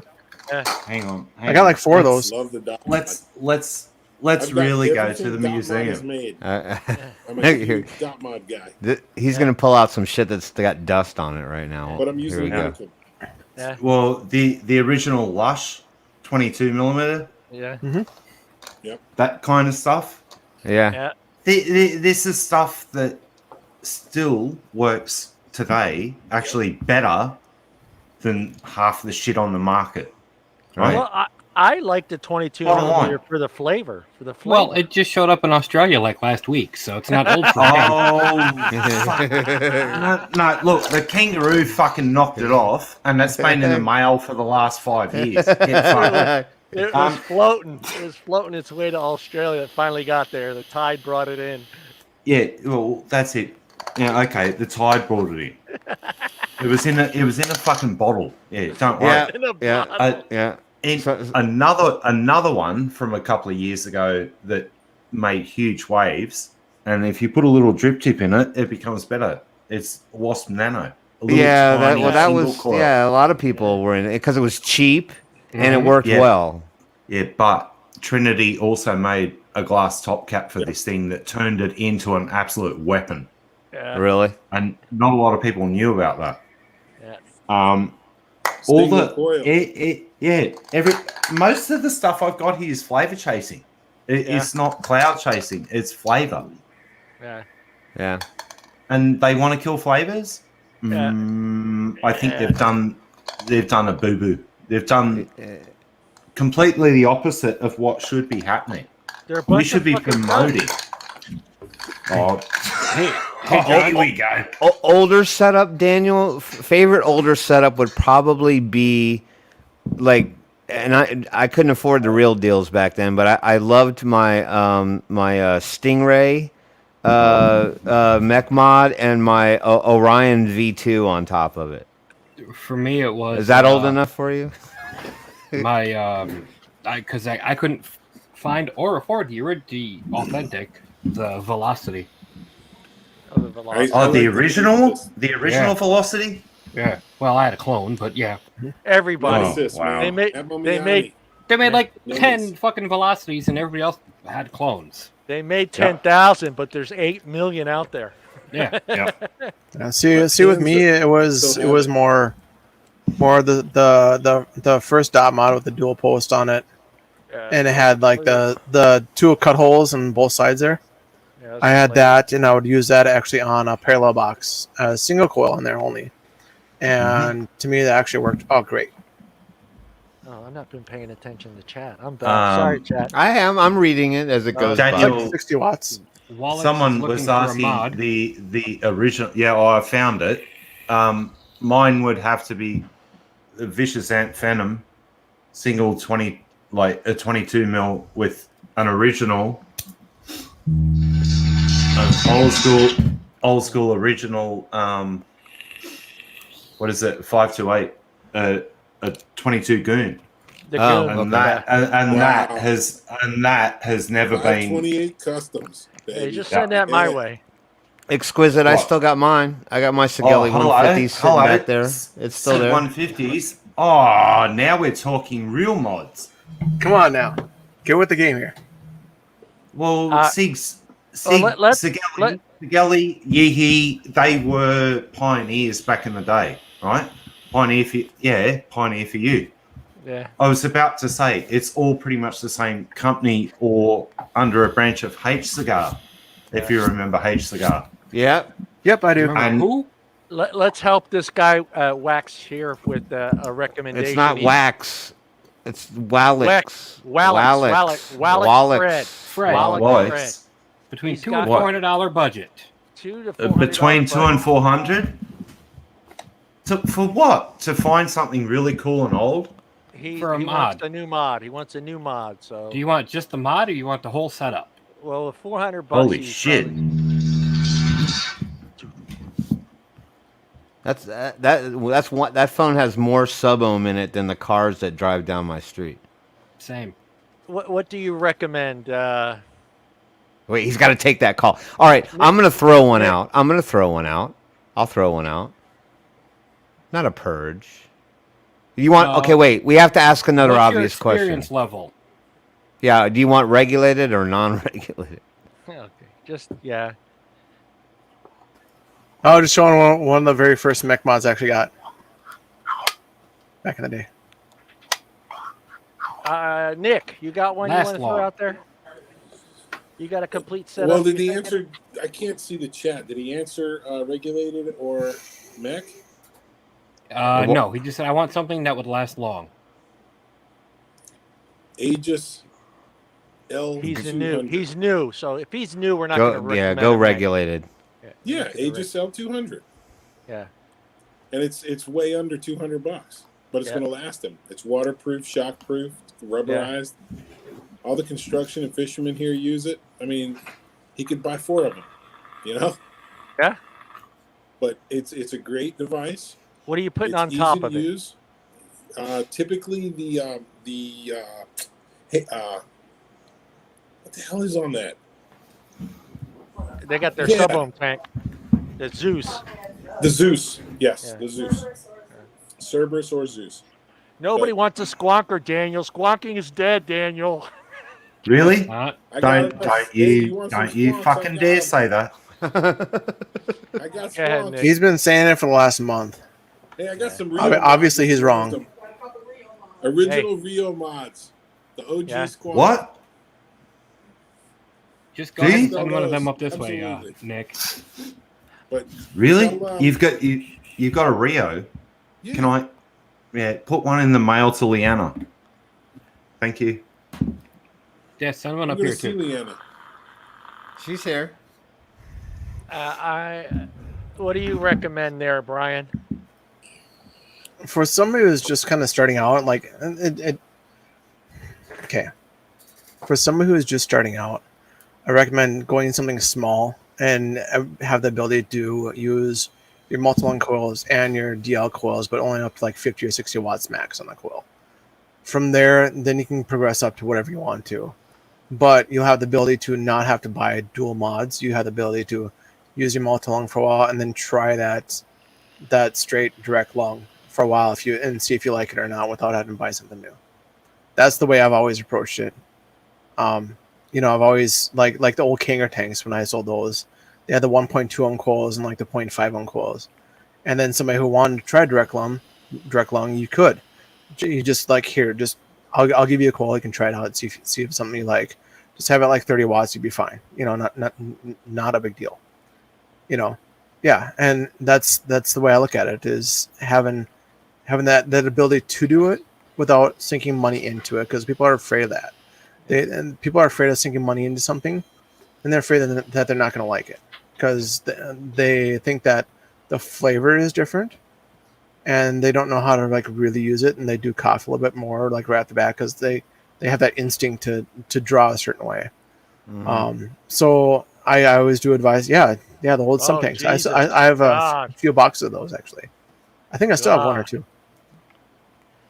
So I mean that's me. But I've read posts and stuff saying people who are using MTL coils, and they're saying I get no flavor. I'm like, I'm pretty sure you are.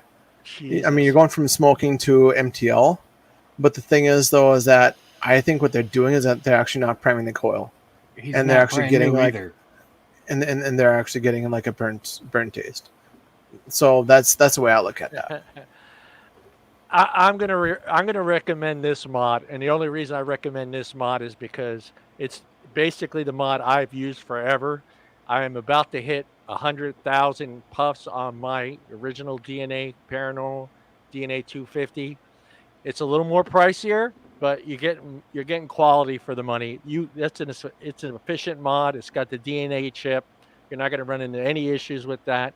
It's got a great door that's not going to pop open on you. It's going to work every time you touch the button. I mean, for me, it's the best bang for your bucks out there is a Lost Fate product. That to me is just hands down the best mod I've ever had. Well, And here's a question, obvious- John. I'm not finished talking.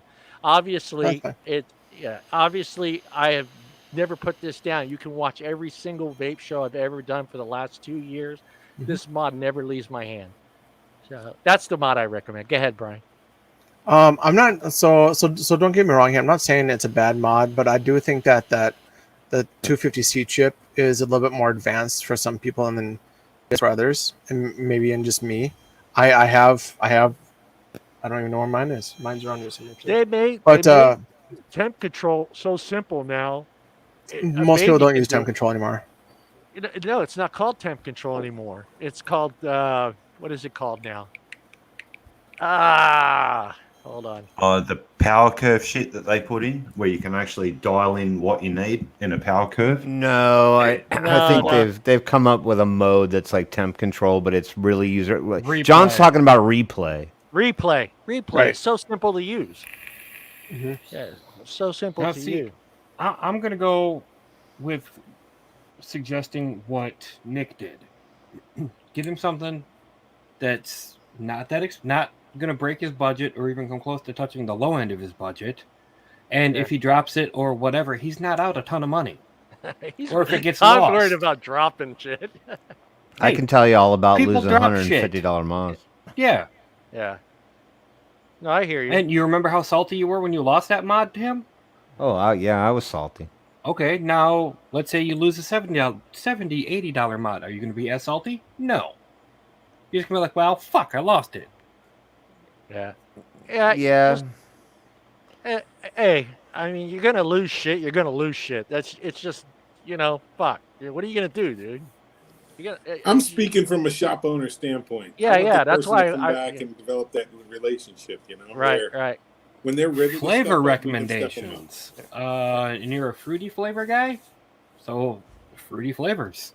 Well, so That is so subjective, not man. everybody's created equal, though. Is all I'm saying. And while ideally, to ask a question like that, I'm not.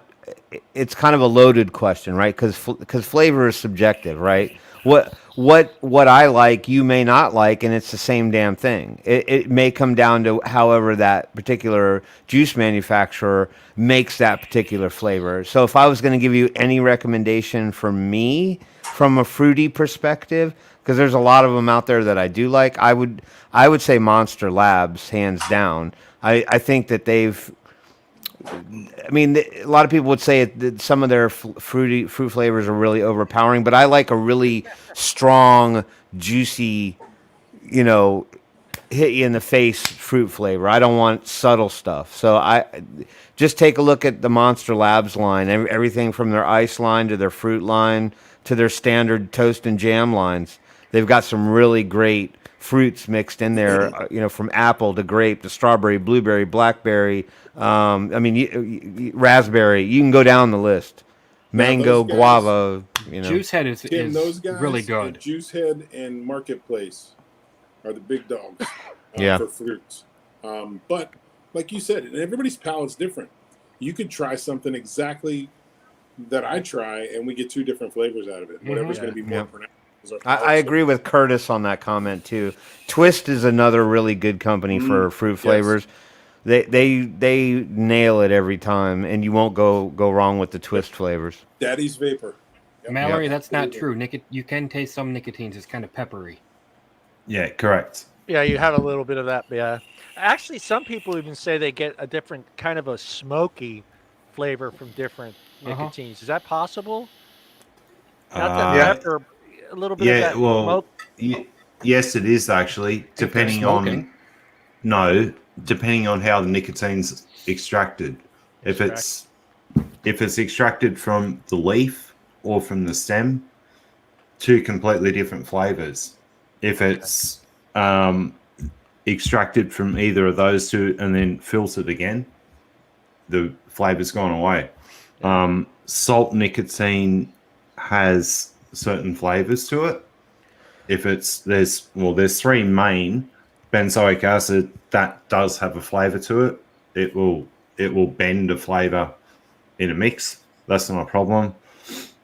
But now that synthetic is in the game, like really high quality synthetic, zero flavor.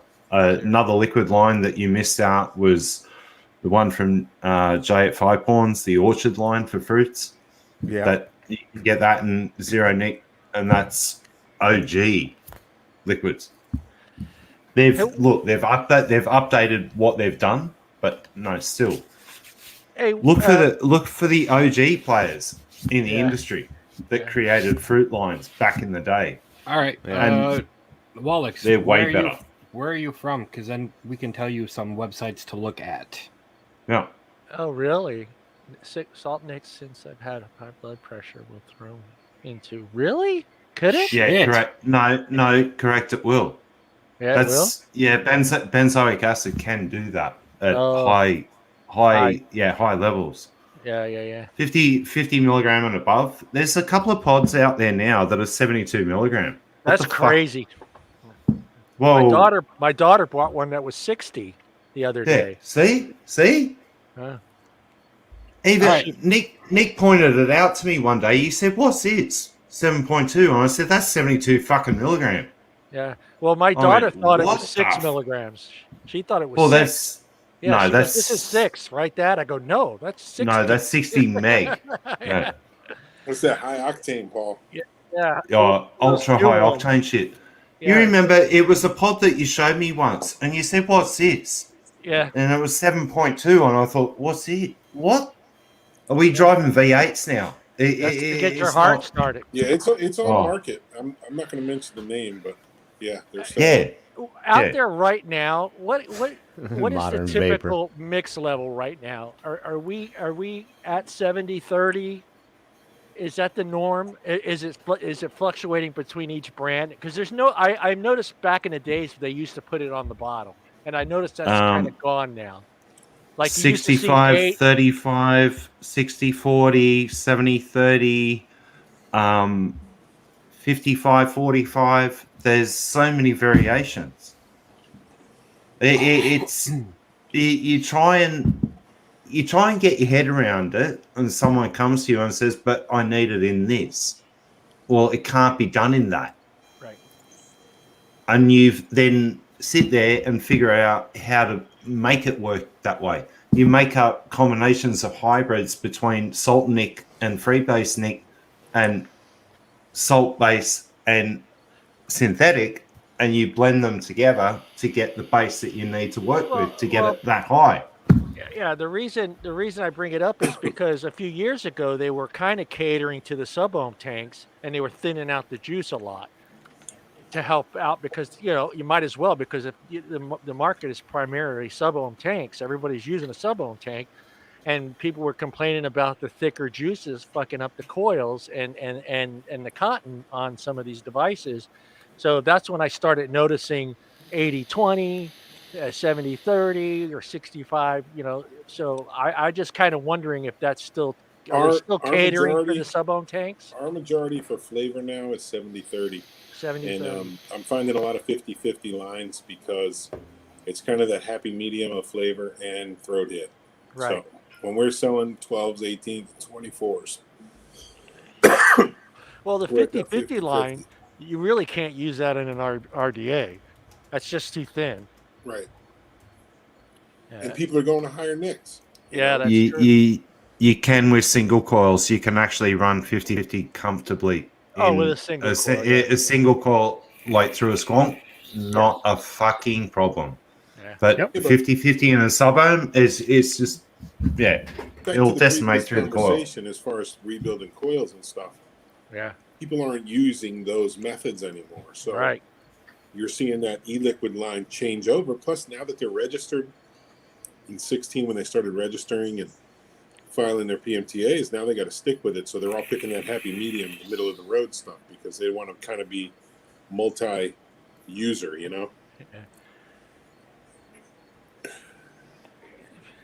Yeah. Well, yeah, I mean, go ahead, Brian. so when we're talking about like pod systems and different types of tanks and RDAs and like how they're differently used and so that, I know I mentioned this to John about a week or so ago when I talked to I had a thing I got to go do, but anyways, she asked me questions like do you drink, do you do drugs, do you smoke, do you vape, And, I said, yeah, I drink. I don't do drugs. I don't smoke. And yes, I vape. She goes, her immediate question was after that was, how many pods do you go through? How many times do you refill your pod in a day? And so I just looked at her. I'm like, well, what do you mean? She goes, well, how many times do you refill your pod? I said, my immediate response was, how do you know what I'm using? And she's kind of looked at me. I said, here's the deal. I said, it's more than just a pod. I said, I guarantee you think about joules and stuff like that. She goes, yeah. I said, not everyone uses things like that. There's a big difference between the types of nicotine in there, the amount of nicotine in there, the different types of flavors and all that stuff. I said, I will tell you, I go through probably 10 milliliters of 3 milligrams of nicotine, which is 0.03% of that bottle is nicotine in that bottle per day. I said, that's what I go through. And she kind of looked at me and I said, a joule contains about 60 milligrams of nicotine in there per day, per pod. I said, now if you do the math, I'm not using very much nicotine per day comparatively to other people. So, I sat and talked to her about the different types and how they're used and all that stuff for probably a good half hour. So she would kind of understand, and hopefully that sticks with her. But I couldn't tell you for sure. Maybe she just blows up and goes back to the question again. But I mean, if you have a chance and somebody asks you stuff like that, something like that, if you have the ability to like talk to them and show them the different types of things, so they're aware that there's more than just one thing around and there's actually less nicotine in things versus a joule, that's going to be very helpful to everybody else too. So, yeah, well, I do. I think a lot of the people outside of our spectrum live in this very myopic view of vaping and really what it entails. And I think that it's very narrow. They just know about shit like Juul. You know what I mean? Yeah.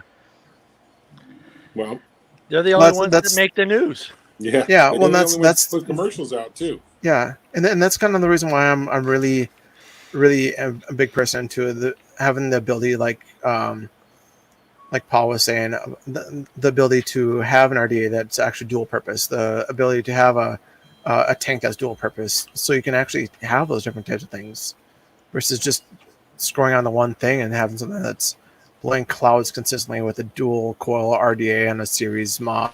I mean, like that whole thing. If you keep that versatility in there, it's going to be helpful, so you can actually show people how things work. Yeah. So we're gonna jump into news with Timmy. Woo. Oh, where'd he go? Oh, there he is. Magic. David Copperfield. It was Doug Henning. Magic. Before you start smacking papers, yeah, I'm gonna step out. I appreciate you guys. I thank you for all that you're doing. Hey. I'm gonna return this phone call. Tim, I will be listening, and I appreciate you and everything you do for us. You guys be good, okay? Yeah, you be good. All right, be good, Nick. Drop bears. Right, take care, Uncle Nick. Be good, See you, drop Nick. bears. Oh, hey, wait, before you go, Nick. Hold on. Jesus. Yours is blurry. Fuck. There it is. Paul, they're catwalking right now. They're catwalking right now. Mine's Really? more They're catwalking. Mine's more Really? blingy. Does the it fit dicks on away, your boys. testicle? Does it look good on your testicles? Mine's more blingy. It Oh, won't have you ever fit. seen one of these? Do you know what these are? Yeah, it's Super Bowl rings. Oh, okay. Yeah. Yeah. No, All I right. don't touch, They're all iced you'll out. get those kangaroos. Hey. All right, Nick. Thanks for coming on, Nick. All right, buddy. Appreciate you guys. See Talk Nick. to you, man. Love you, man. All right, You brother. too, buddy. Talk Be soon, good. Nico. All right, let me get Mr. Timmy's bumper.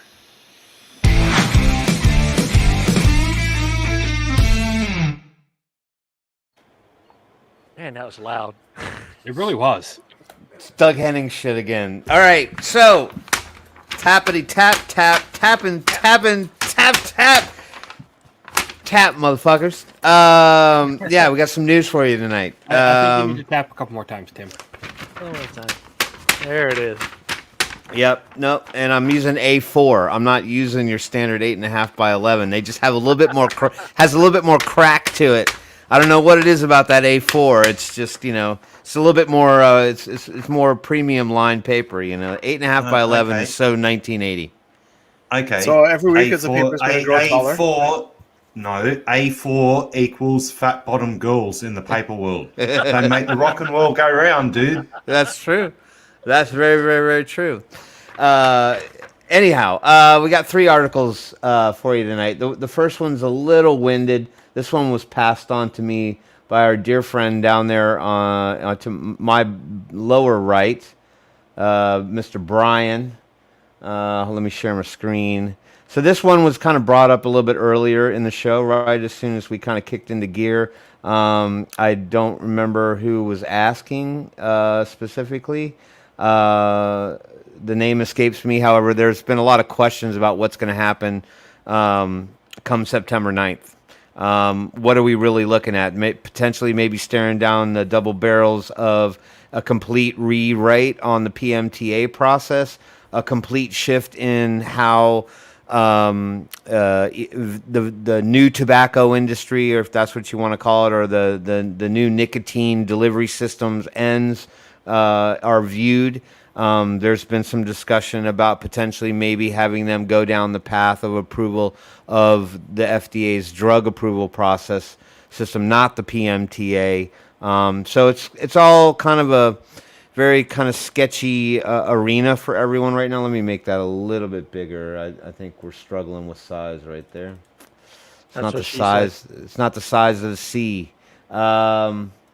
That said, so there's an ends deadline coming. The FDA has been reviewing everything. I think one of the things that was kind of spooky a little early on too was when Biden first stepped into office, and we all kind of know that Biden is a follow the science kind of guy. But he's really not on the side of vaping. His Surgeon General is not on the side of vaping. His Vice President is not on the side of vaping. And there's a large contingent within the Congress that is not in favor of vaping at all. And apparently one of the normal processes that takes place when there's a presidential transition of power is that if there's any new regulations or things that kind of went through just prior to the changeover, a lot of those processes are halted so that things can be reviewed and looked at again to, in fact, determine whether or not all those are valid things. Because we all know that as presidents transition, they try to like shove things through really quick just to kind of get their final mark on their outgoing presidency. With that said, so we have this ends deadline coming up on the 9th, and the FDA is going to make a ruling on exactly how we're going to proceed forward at that point. You got a lot of people hanging in limbo right now. Tons of people submitted PMTAs to get their lines through to the approval process.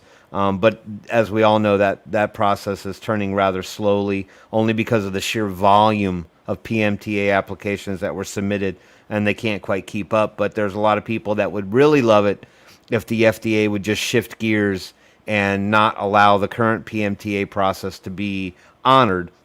And this is a court-ordered deadline of September 9th. And they're going to be ruling on roughly about 550 companies and their current state of progress within the PMTA application process. There are a ton of companies that are all really kind of hoping and praying and crossing their fingers for an extension. Those of you who may not know much about the PMTA process, one of the caveats to it is that you had a deadline to submit your PMTAs, and from that moment forward, you were given a year's time to keep your products on the marketplace. And then ideally, you would want that approval process to take place within that year's time frame. They're not going to make that time frame with the sheer volume of PMTAs that are sitting on the table right now. So people don't know what's going to happen. Is the FDA going to say, well, we couldn't get to it? I'm sorry, it's a year. You're going to have to take that stuff off the market, in which case we will be constrained for access to e-liquids, because a lot of companies will be forced to remove their products. Magnitudes of companies will be forced to pull their products from the marketplace. Beyond that, they could do a special exception and extend it. Or we could be looking at a complete redo. So this regulation has been substantiated, well, they said over 3 decades of legal, legislative, and regulatory battles. Now, vaping's probably been around a couple decades at least, but it was just so small on the radar. The FDA didn't even really know much about it at that point. But what came out of these negotiations was the 2009. Well, I skipped a line here. It said that most participants in all of these regulatory battles that went on were against a ban on all nicotine-containing products, just because they deemed that it would be a public health disaster. Because if you're not going to offer people alternatives and give them access to those alternatives other than smoking, people will just go back to smoking, and smoking will become more prevalent. So they just did not see it as a viable method for backing out and instituting a ban on alternative nicotine delivery type systems. But through that process, in the 2009 Tobacco Control Act is what was accepted by a lot of the people that were involved in the fight against these newer systems. Basically, the Tobacco Control Act is it was what gave the FDA oversight of the entire tobacco industry and put vaping underneath that umbrella. So that's why you might hear on the winds that, they're treating vaping as a tobacco product, or even your mod has to have a label on it that says it's a nicotine product, but it's not. It's just the mod itself. So in the months just prior to this approaching deadline, some of those who supported the Tobacco Control Act are now kind of experiencing buyer's remorse. So there was a tit for tat kind of thing, right? So all these people that wanted alternative nicotine systems to be kind of removed from the market or banned or squashed, they accepted the Tobacco Control Act, thinking that the FDA would still kind of like follow their ideology or thinking on this. But the trade-off is, okay, if you guys accept the Tobacco Control Act, the FDA takes control of oversight of all tobacco-related products, then in turn, they get the PMTA process in order to push their products through. And now you have these same people who are like, hey, okay, fine, Tobacco Control Act, we want that. We're all for that. Now they don't like the PMTA process because they kind of thought that the FDA was going to be squirrely and kind of not take the PMTA process. They thought that they would switch gears and go to treating tobacco-related nicotine delivery systems as a drug and make it go through the proper drug approval process. Interestingly enough for me, I did not know this, that the FDA on 2 separate occasions tried to regulate tobacco as a medical product in the United States. Once in 1996 and then again in 2009. I didn't know anything about 1996. I'm trying to go back in my mental Rolodex. I did not know about vaping in 1996. I was living in California at the time. I had no idea that vaping even existed. And I'm sure if it was even around, it was on a much smaller scale. So what they were trying to regulate as a medical product, I don't know if they were talking about cigarettes, chewing tobacco, cigarillos, cigars, all that stuff. They wanted to treat it as a medical product. I don't even know how you would even get through with that process. The TCA, or the Tobacco Control Act, would not have become law if it wasn't for the ardent tobacco foes like Dr. David Kessler, Matthew Myers, and roughly over about 1,000 different public health groups. They kind of pushed it to that process.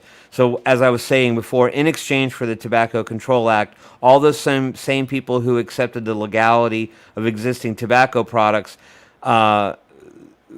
agreed to the PMTA process.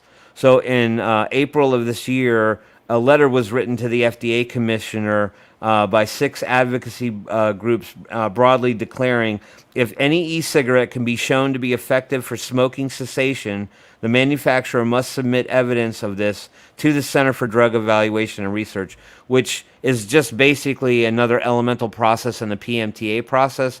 So that's once they get accepted and they get to a different levels, then those particular products have to go through a testing regimen, and they have to back up the claim that that product is a proper cessation form of getting people away from cigarettes. They have to prove that scientifically, unequivocally. They have to prove that.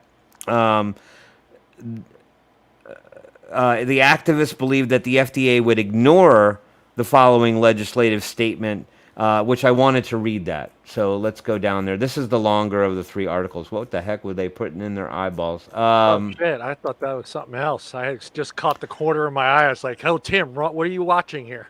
Correct. So the statement was as such. Here's the letter. It says, perhaps the anti-tobacco activists believed the FDA would ignore this clear legislative statement in 2021 because the FDA itself ignored the statement in 2009. That year, FDA categorized an e-cigarette as an unapproved drug device product in an enforcement action. The manufacturer successfully sued to enjoin FDA's regulation in December 2010. A 3-judge panel of the U.S. Court of Appeals for the D.C. Circuit, featuring judges Brett Kavanaugh and Merrick Garland, affirmed the injunction in Cetera Incorporated versus FDA. The appeals court noted that the Congress passed the Tobacco Control Act in part to fill the regulatory gap left by the U.S. Supreme Court's FDA versus Brown and Williamson decision. In Brown and Williamson, the Supreme Court held that a 1996 FDA regulation defining tobacco products as a drug device combinations was inconsistent with the FDCA and thus invalid. The Cetera Court reasoned that Congress's passage of the TCA, as well as the law's clear statement that the FDCA's drug and device provisions do not apply, reflect Congress's intent that FDA regulate tobacco only under the TCA.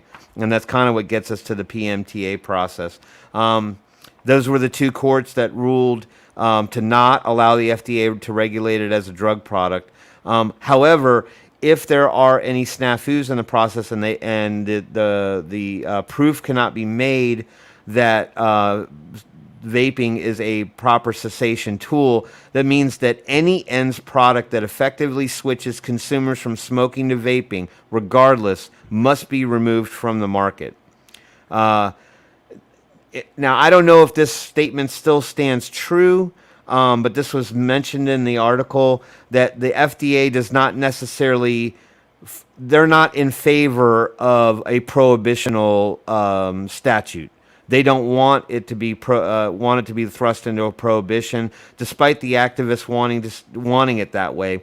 The FDA has shown no interest in reinventing the PMTA process.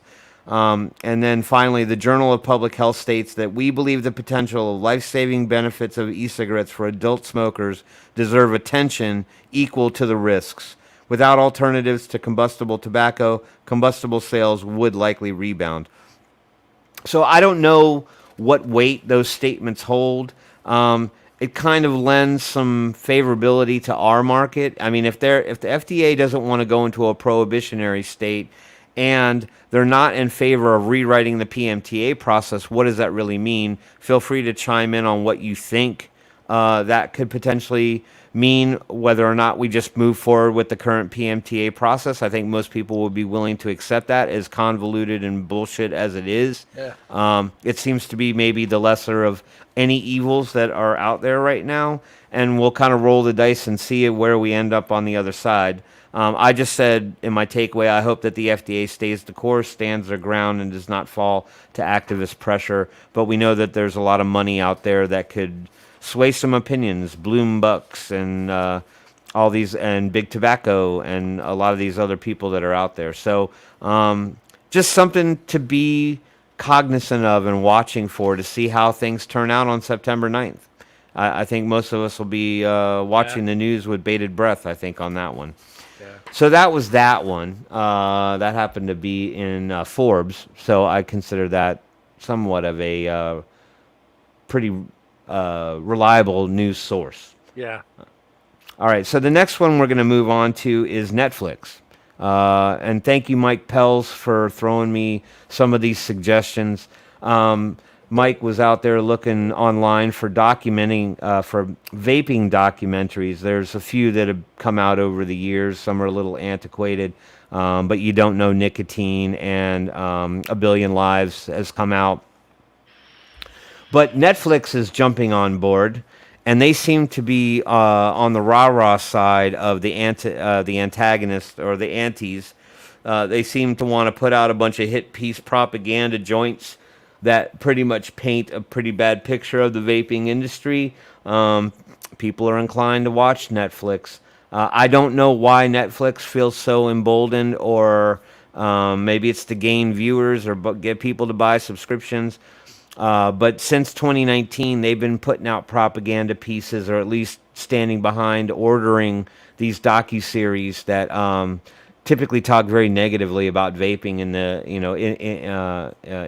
in general. And now they're getting ready to order a R.J. Cutler is the director. I'm guessing that's Mr. Cutler there, looking like Tom Harden. Doesn't he? Doesn't he look like a little bit like Tom Hardy? Yeah, kinda. Yeah, he kind of looks a little bit like. Put a hat on him. Looks My like beard Tom is Hardy. better, Yeah, and I don't have glasses or that fat of a face. that's true.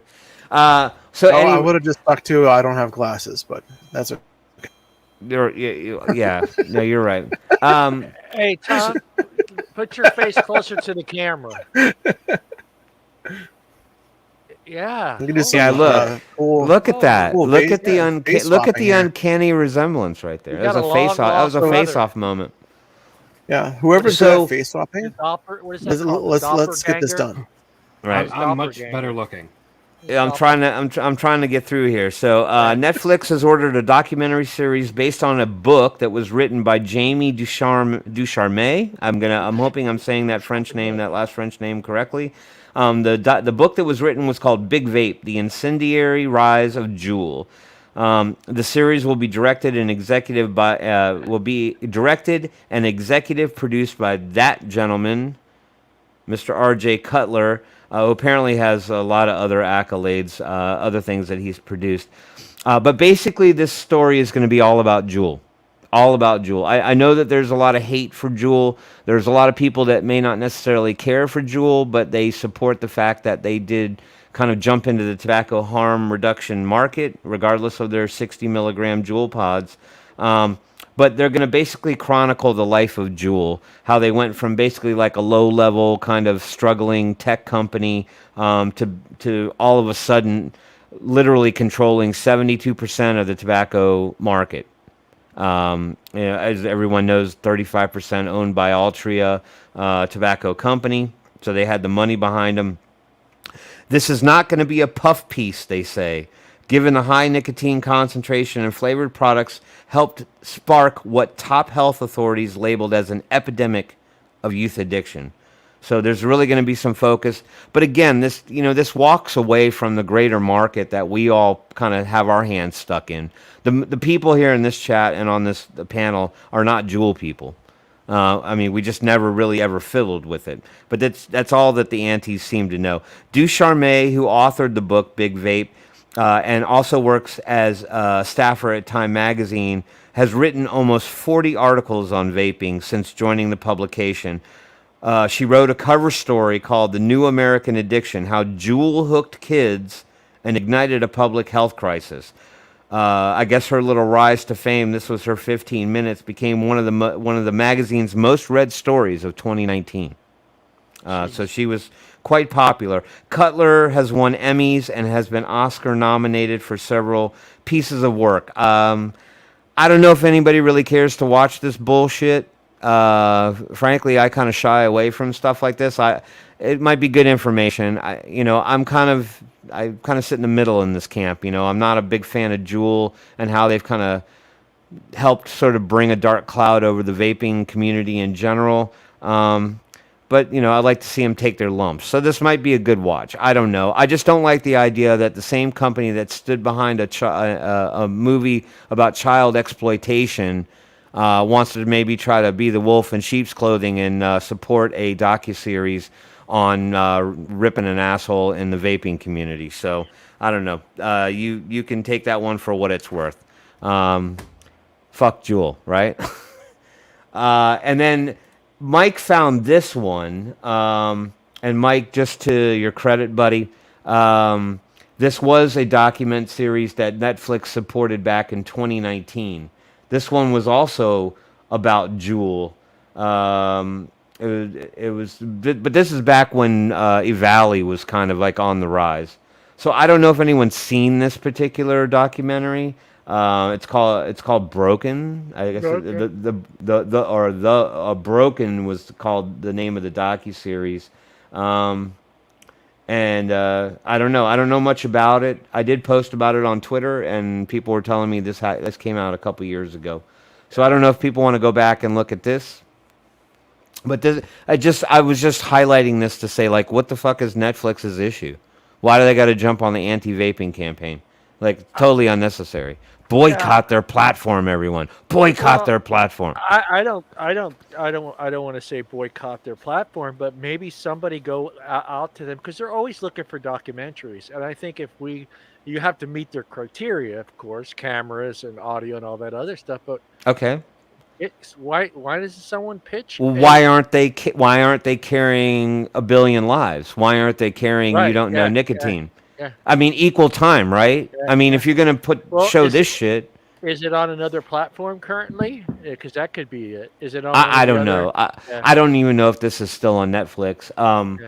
I just wanted to bring attention to it. If people are looking for documentaries on vaping, good, bad, or otherwise, here's a couple options. The one's not out yet, obviously, the one that I first reported on. This is out. This came out. This has already happened. There's another one called Euphoria. Okay. That you don't know about on Netflix, which is brilliant. It notes people in their 20s, like early 20s, going through their life.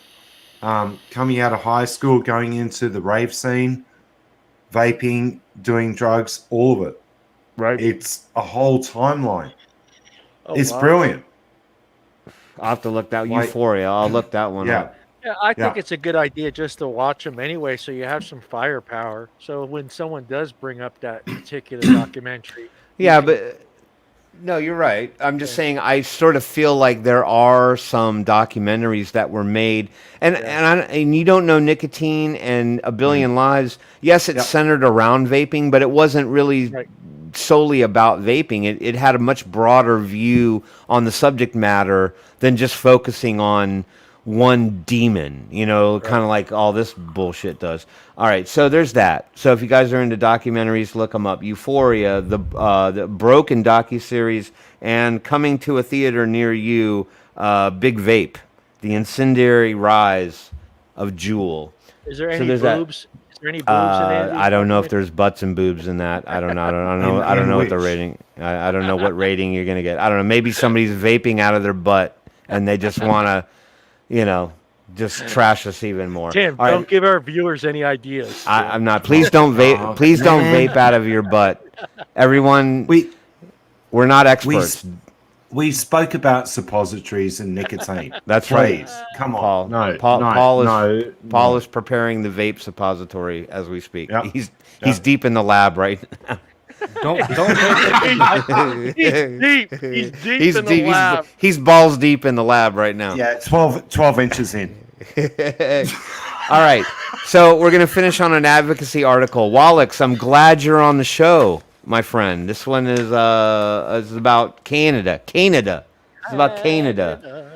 All right, so I don't know if you know about this one, Wallix. I don't know if you're even involved in this. Maybe it's something that you would want to be involved in. Apparently, we're on the precipice of the largest mobilization of Canadian vapors that's getting ready to get started. Rights for Vapors happens to be one of the lead advocates in this. So it's going to be a 26 stop vape tour this year, 2021. That will give a voice to 1 million Canadian vapors. So despite the ongoing threats of flavor bans, nicotine limits, and increased taxes, as well as persistent misinformation campaigns, Canadians remain resolute in their fight for tobacco harm reduction. It's called the Vape Tour 2021. Will reach out to the forgotten 1 million Canadian vapors and attempt to give them a voice. The Vape Tour's intention is to bring the truth about vaping to towns and cities across Quebec and Ontario and mobilize vapors. They want to give vapors a voice. They want people to speak up, get louder. That's the whole point behind this, and they want to bring information to these cities and towns that people that don't know much about the vaping industry. There is a statement from Rights for Vapors. I believe it's down here somewhere. Right here. Right in here. The liberal government will have no choice but to hear our voices. In the past, we have been silenced and marginalized. This tour will show candidates in this election that vapors will no longer be ignored. This is the fight for our lives, said Maria. Oh, God. Go ahead. Oh, You God. can do it. Papa Ioannoi. Ooh, Greek. Or Indian. It almost had an Indian kind of, like a native Indian kind of ring to it. Papa Ioannoi. Ooh. All you Canadians out there, let me know if I pronounced that correctly. Spokesperson for the Rights for Vapors, one of Canada's vapors' right organizations. So I wanted to read that. Vapor products are the best hope for hundreds of thousands of Canadians who smoke and are looking for an alternative. Interesting information to know. Here's your trivia for the week. According to research published by the Consumer Choice Center, there are 1.5 million adult Canadian vapors, and about 995,000 of them use flavored vapor products. So I love this. I think it's great that all these advocates are trying to kind of create sort of a vapor positive wave and travel around and bring information to cities and towns where there are people who are trying to use vaping to get off of smoking. Maybe we should do something like this in the United That's a States. great idea. Yeah. You know, go on a little bus hop tour, and bring the an RV. message to the towns. Yeah, Let's do it, Tim. Let's do right. it. There you go. Get a There's our couple- GoFundMe right there. That We'll already get a did couple happen. Manufacturers. Yep. That already did happen with what was that? Kazar AVA actually did that. Okay. Back in 2018 or so. They Yeah. took a big tour bus and actually went around to all the states. Curtis And, has got a bus. Luke, thanks. Was it? Oh, God. Connolly actually spoke at my hometown here. Oh, all and right. we chatted with him for a bit. And he was actually on that. I think it was Connolly. I think he was on that entire time. I'm gonna go back, but yeah, he went to all these vape shops in different towns and stopped and chit chat with people. And there's always food there and all that stuff. And yeah, that's so Sweet twirl. yeah. He actually Well, paid it is- for billboards here in town on vaping wise too. So Okay. that was his. That's John's idea. Well, like I said, if you're from Canada and you're privy to any of this stuff, I would say jump on board. Make your voice heard. Get the message out there. Fight for vaping. Don't roll over and just take it. You know what I mean? But that's your advocacy, and that, my friends, Is the news. is your news for this.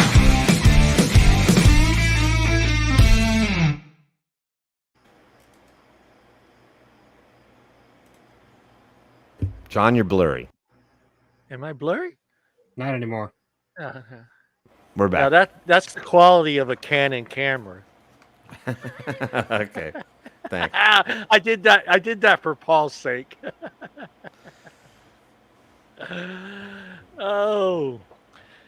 Are you ready for this segment, Paul? This is Tom's segment. Tom's going to speak. Tom? Go for it. Paul's like Double "What?" thumbs up. All right, here we go, baby. Do you understand the words that are coming out of my mouth?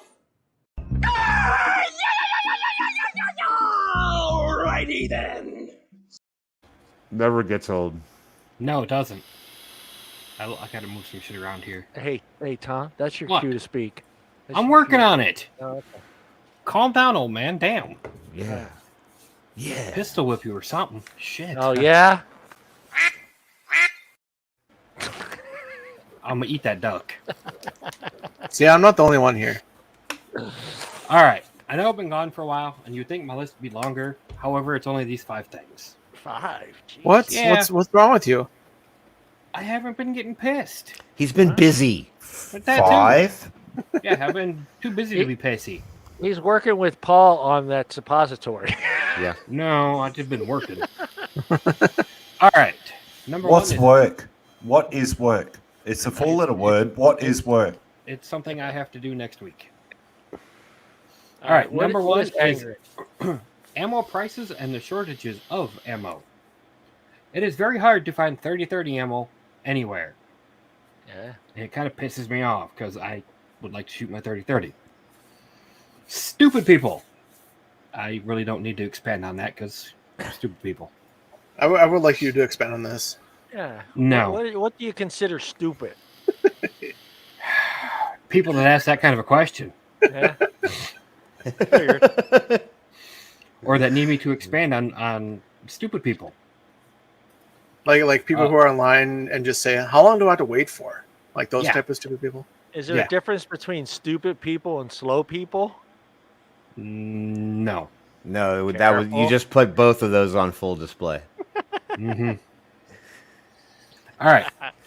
Waiting. I am currently waiting for some things to happen, and it's kind of pissing me off because I want it. I want it now. I don't want to wait anymore. The hell Okay. are those? Did you say voting? No, waiting. No, Oh, waiting. waiting. Oh, I was just trying to pick a new governor for my wonderful state. Yeah, Good don't luck. pick the last one. You know, pick somebody better. Yeah. All I- of California, please pick somebody better. Yeah, Your yeah. You state guys can don't have do a great so much track better. record. Look, Liana has a recommendation for you. Yeah. Bone Oh, Frog Club. Yeah. I have not. I will have to look them up. There you go. See, Liana's got all the answers. I see that. All right. Summer colds. I got sick. I had a cold a couple days or a week ago, and it about floored me. It sucked. I went through an entire bag of cough drops in one day. Turn your volume up. And I like number Mallory's 5 approach. is I have to set up all my smart home crap in this room again because I got a new modem. Better you and not me this time, buddy. Better Uh-huh. you and not me this time. Because when my shit goes down, oh my goodness. Oh my goodness. You have a whole house of it. I just have I don't- a few things yeah. in this room. And yeah, that's my 5 things. Okay, hold on. What's this from Chain Vapor? September 9th, FDA will accept Juul as a smoking cessation device. It will be a stepping stone for all vaping products. It will be history. A PMTA will pass. You have confirmation of this, Chain Vapor? Are you a government Insider. worker? It's Are you an insider government worker?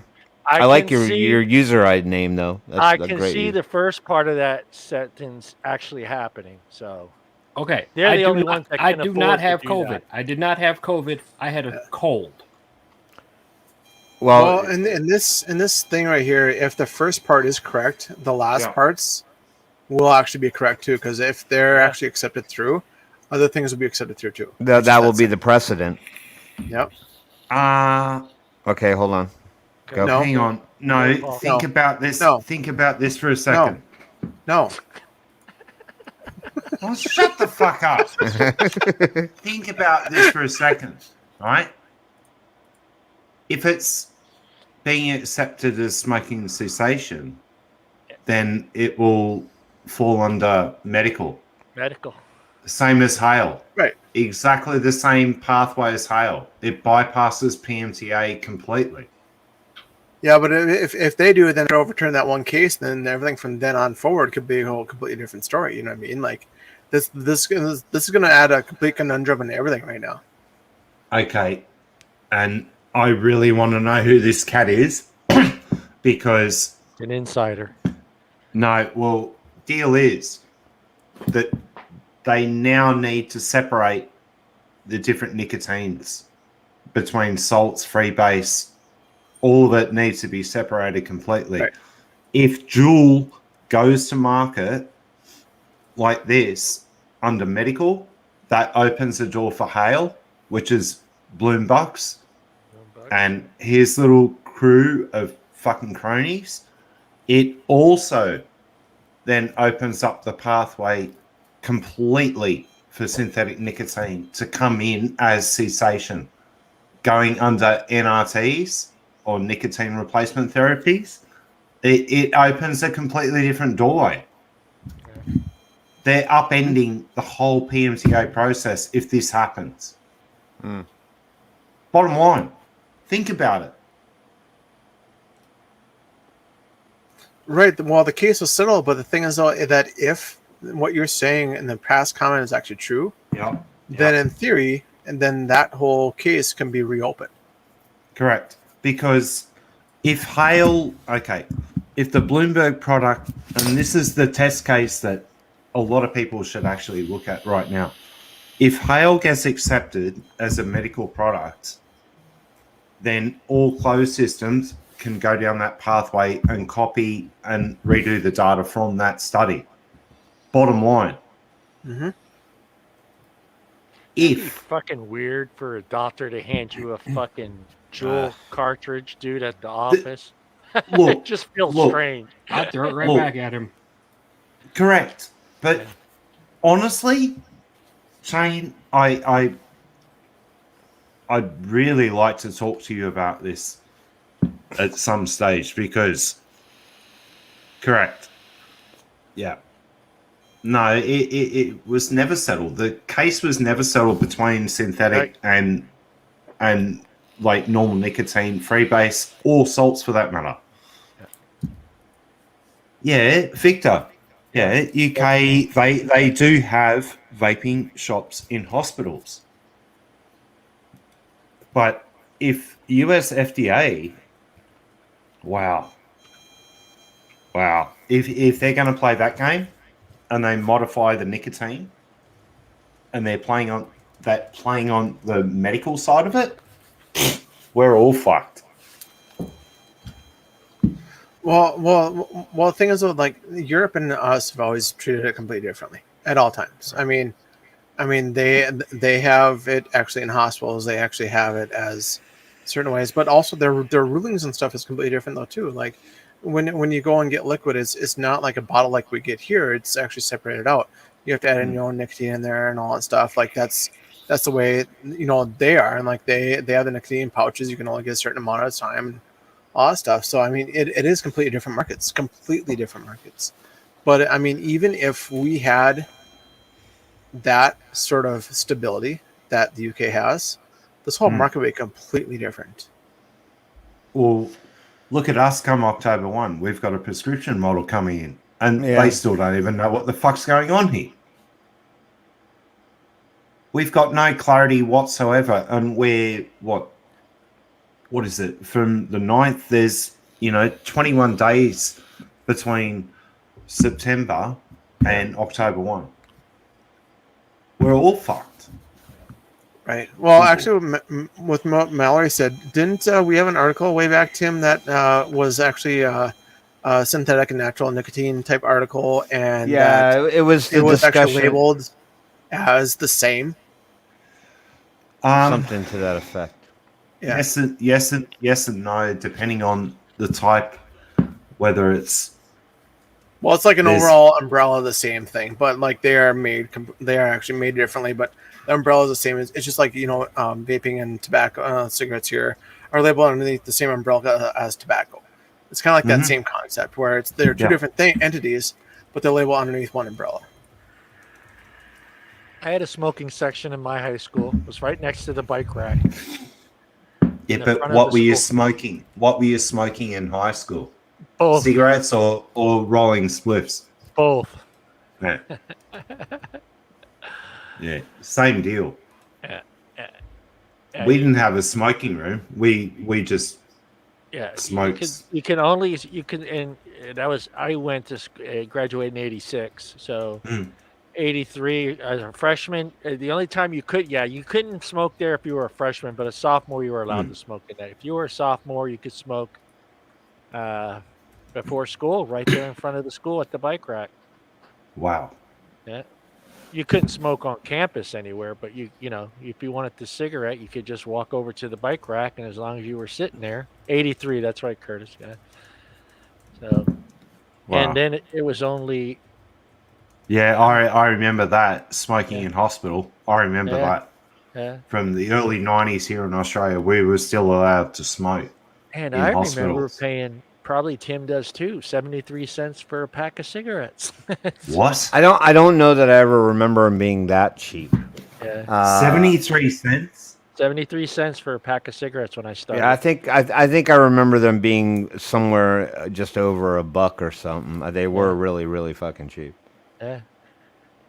73 cents. And I used to tell myself all the time, if it gets to $1, I'm quitting. If it gets to $1.50, I'm quitting. $2, I'm quitting. The That was 20 something years later. wow, Well, what was a The- pack there when you started? You started about the same.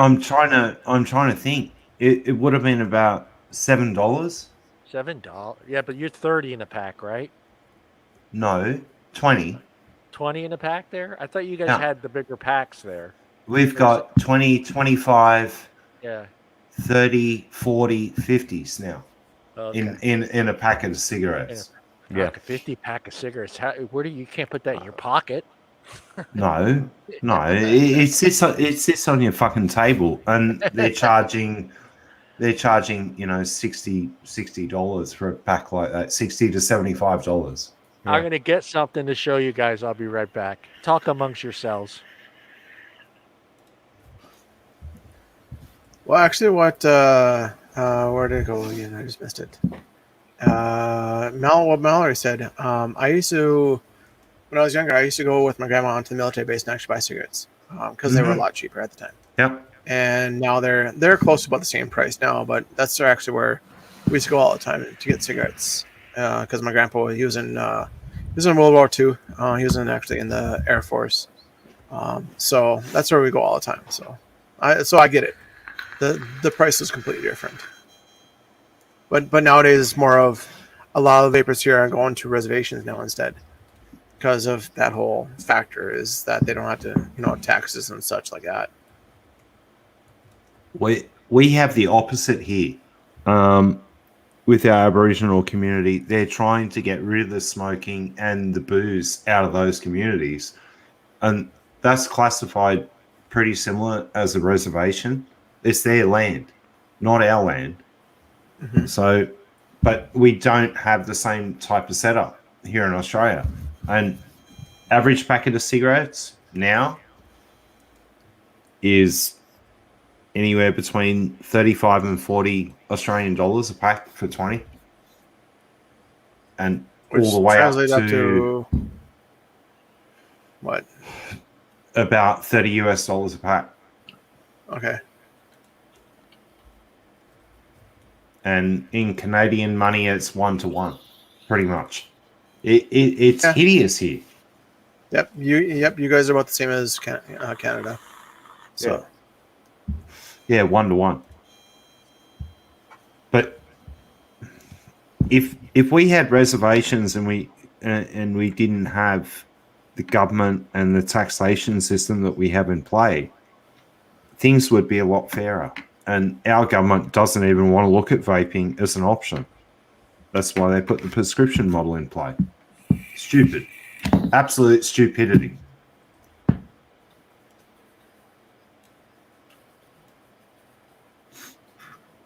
$3.49 a gallon.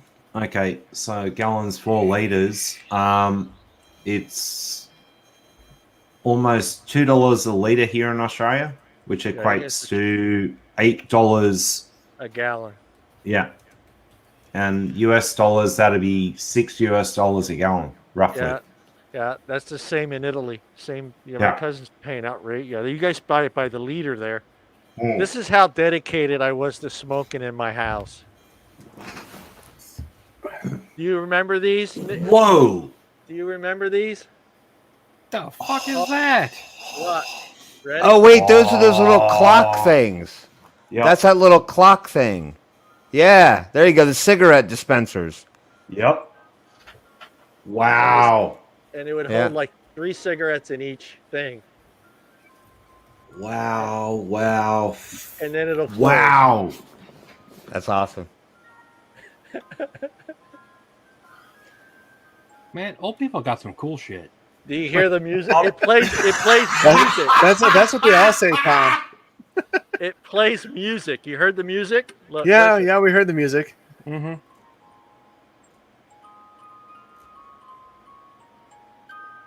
It's fucking crazy. But Tom, that comment, old people have cool shit. That's cool as fuck. Sorry, dude, but that's cool as fuck. Innovation. Is Danielle, that- what do you mean he was? I am still cool. He ain't gonna Yeah, admit I know. to that being in the family. Hey, Paul, and Tim, this younger generation, they don't know. They don't understand. Everything is made to break. This new generation, nothing lasts more than 3 to 4 months. It breaks. You can't even buy a TV. They're all excited about TVs being so cheap. Oh my God, I get a 56-inch TV for $240. I go, yeah, $240 piece of crap that might get you a year before something goes wrong with it. They don't remember. Mine lasted 5 years, and then I turned it on, Now, and yeah, 5 years is nothing. Now, time out. Tim, how old was the TV in your parents' house? You too, Paul. How long did your parents keep those TVs? Fuck, dude. We had my grandfather's tube TV, and the thing was as big as a fucking house. Yeah, and it was made to last, dude. Yeah. yeah, and them old ones were so heavy that when you got a new one, you just put the new one on top of the old one because you couldn't move the old one. It didn't matter. Jackpot. 1973 was the first TV that actually came into our place. Yeah. And it was black and white. And in 1975, we got a color TV somehow. 1976, I think it was, here in Australia. Yeah. And it was made by his master's voice. And our VCR then later, it was either the late 70s or the early 80s, and that was JVC. Yeah, JVC, Panasonic. Yeah, Panasonic. Yeah. Panasonic made my turntables, which is Technics. Technics. Fuck, you're old. What? Get no. fucked. Stuff was made to last and not end up in a landfill. That's the difference. Today's stuff, they're complaining about these landfills being fucking full and all this garbage that we're dumping. Well, make shit that fucking lasts. Dude, I'm still chasing an old school Panasonic amplifier that I had back in the 80s. I got it was Kenwood with the glass tubes. No, you can't have it. Oh, fuck you. Well, Leanna, help me out here. Road trip and go and fuck. Yeah, go and fuck John's house up because there's toys there that I would love to play with. I haven't been able to use it because I can't find the capacitors for it anymore. Oh, you can. That's not a problem. Yeah. I'll bring you into some private audio groups on Crackbook, and you're just going to go. Yeah, I kept blowing the capacitors on it because I wonder why. I kept driving it too hard. And so I just kind of put it back in the box and kind of covered it up and put it away. And I figured, there's newer stuff out there. It's not, it's stereo. It's not for 5.1 surround or 7. There's no surround sound. It's just straight power. Yeah, 2 to 1. Yeah, 2 to 1. Yeah. Fucking Victor knows JVC and JBL. JBL was the Harman Kardon group. Harman Kardon, yeah. And Tim, do you still play vinyl, Tim? I have some, but I don't have a turntable right now. You don't have a turntable, huh? My buddy is huge into vinyl. We're going to a record convention Sunday. Oh, nice. Yeah. He's all into it, man. He tells me about all of the gram weights and how shit was recorded and what's good and what isn't good, and he's all into Paul, I'll send you a picture of his stereo rig. He's like super into this shit. He has like a $3,000 friggin' vibration table so his friggin' turntable doesn't fucking jiggle or what. I mean, I'm like, bro, man. Yeah, he's got the whole line. He's totally into it. Vinyl is coming back. No, vinyl right now. And what? Who is it? Vestax and Panasonic have both released beautiful turntables. I've got a car. I fuck off. Oh yeah, I got an electric bike. So fuck off with your pedal car. I'm not fucking old. My cousin's that old into school. vinyl. So And Yeah. he finds, because I have a car, you still got a foot pedal. yeah, he Yeah, finds, I've got a foot pedal too, but a Yeah. different type of foot pedal. my cousin's in the vinyl, and he just drives around and he Mm. finds some of the most amazing albums, and you'll be shocked where he finds this. And it's Yeah, the Goodwill. trash. The Goodwill. Yeah. Goodwill. Yeah, The Goodwill. I know. It's crazy. And the I- guys, they're $1 a piece, and he's just like trying to be nice with the guy. He's like, look, I know what this album's worth. I'm going to give you a little bit more for it, because this isn't a $1 album. my ex actually sold. I had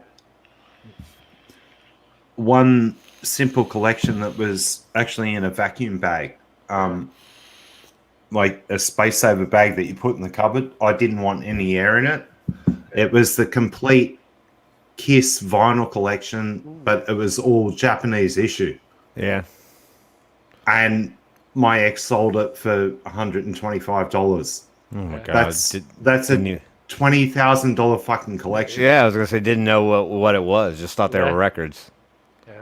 No, like that was up until Talk about a band that knew how. Gene Simmons knew how to market himself, dude. That fucking guy is brilliant. Period. I'm sorry. As far as music wise, whatever, but as far as marketing his band, I don't think anyone has done it better than Kiss.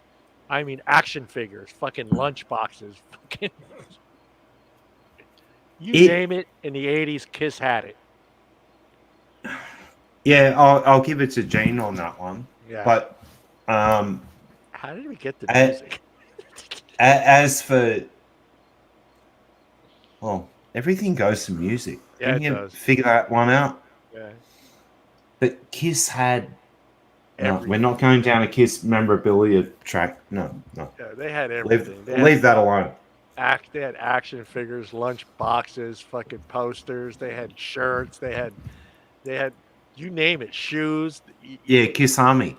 I first started following Kiss back, and I got to see Kiss. What the The old 8-track. dude? My buddy's all into that too, Modern Yeah. Vapor. If you want channels for that, he even Yeah. repairs 8-tracks.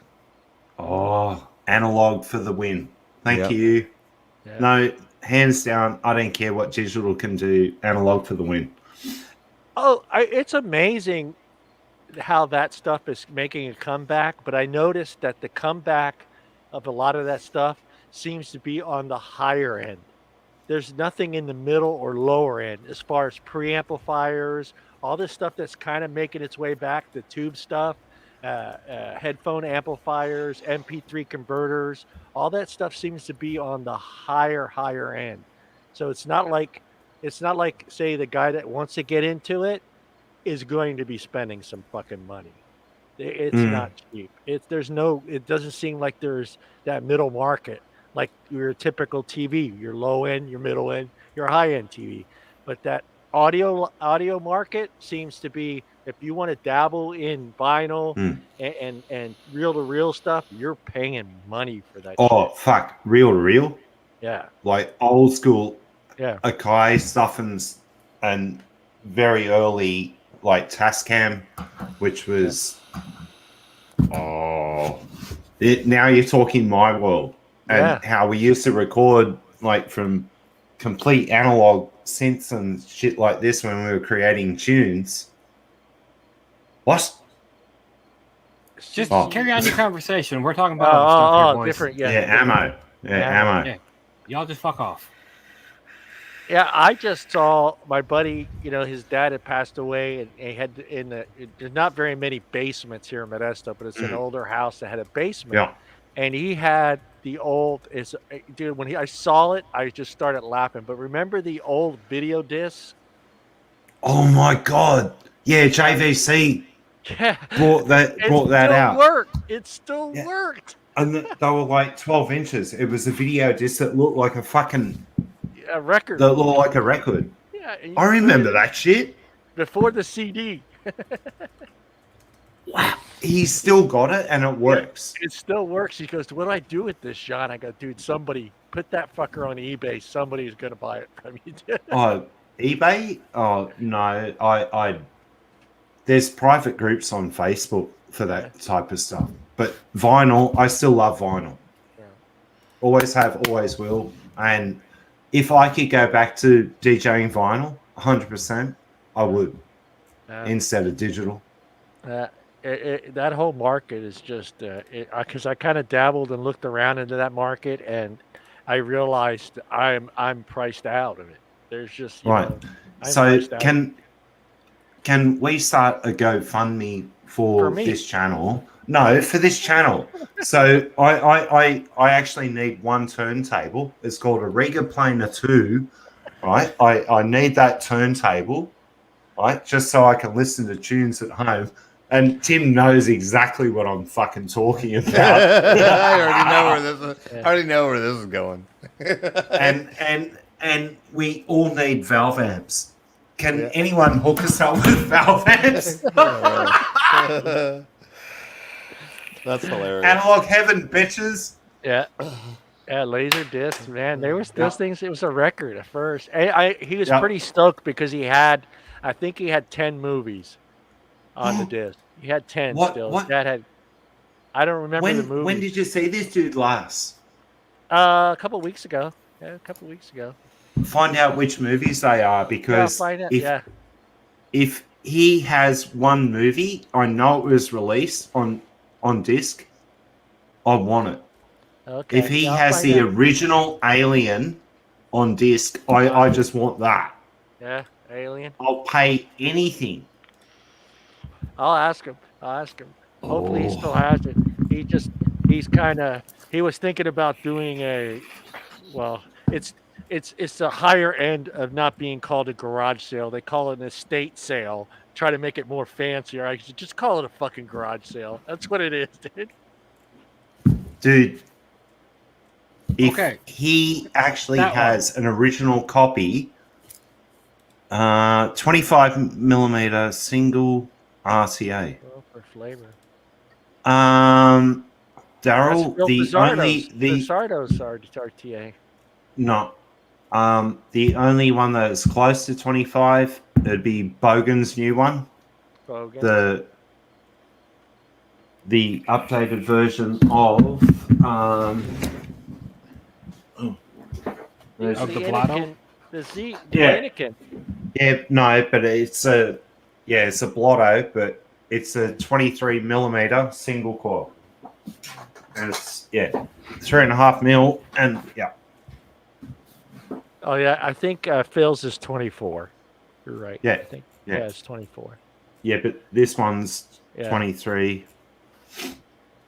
That's the best single coil I know. I still have my Zoom. It's right here. Really? I still have it right here. I don't have the cord to charge it anymore. No way. Yeah. I had both of them. I had the smaller one and I had the big 250 gigabyte one, which got stolen out of my car.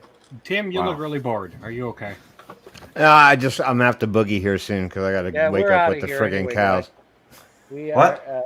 Cows or birds or whatever, early birds. Nah, I have to be at work super early, so.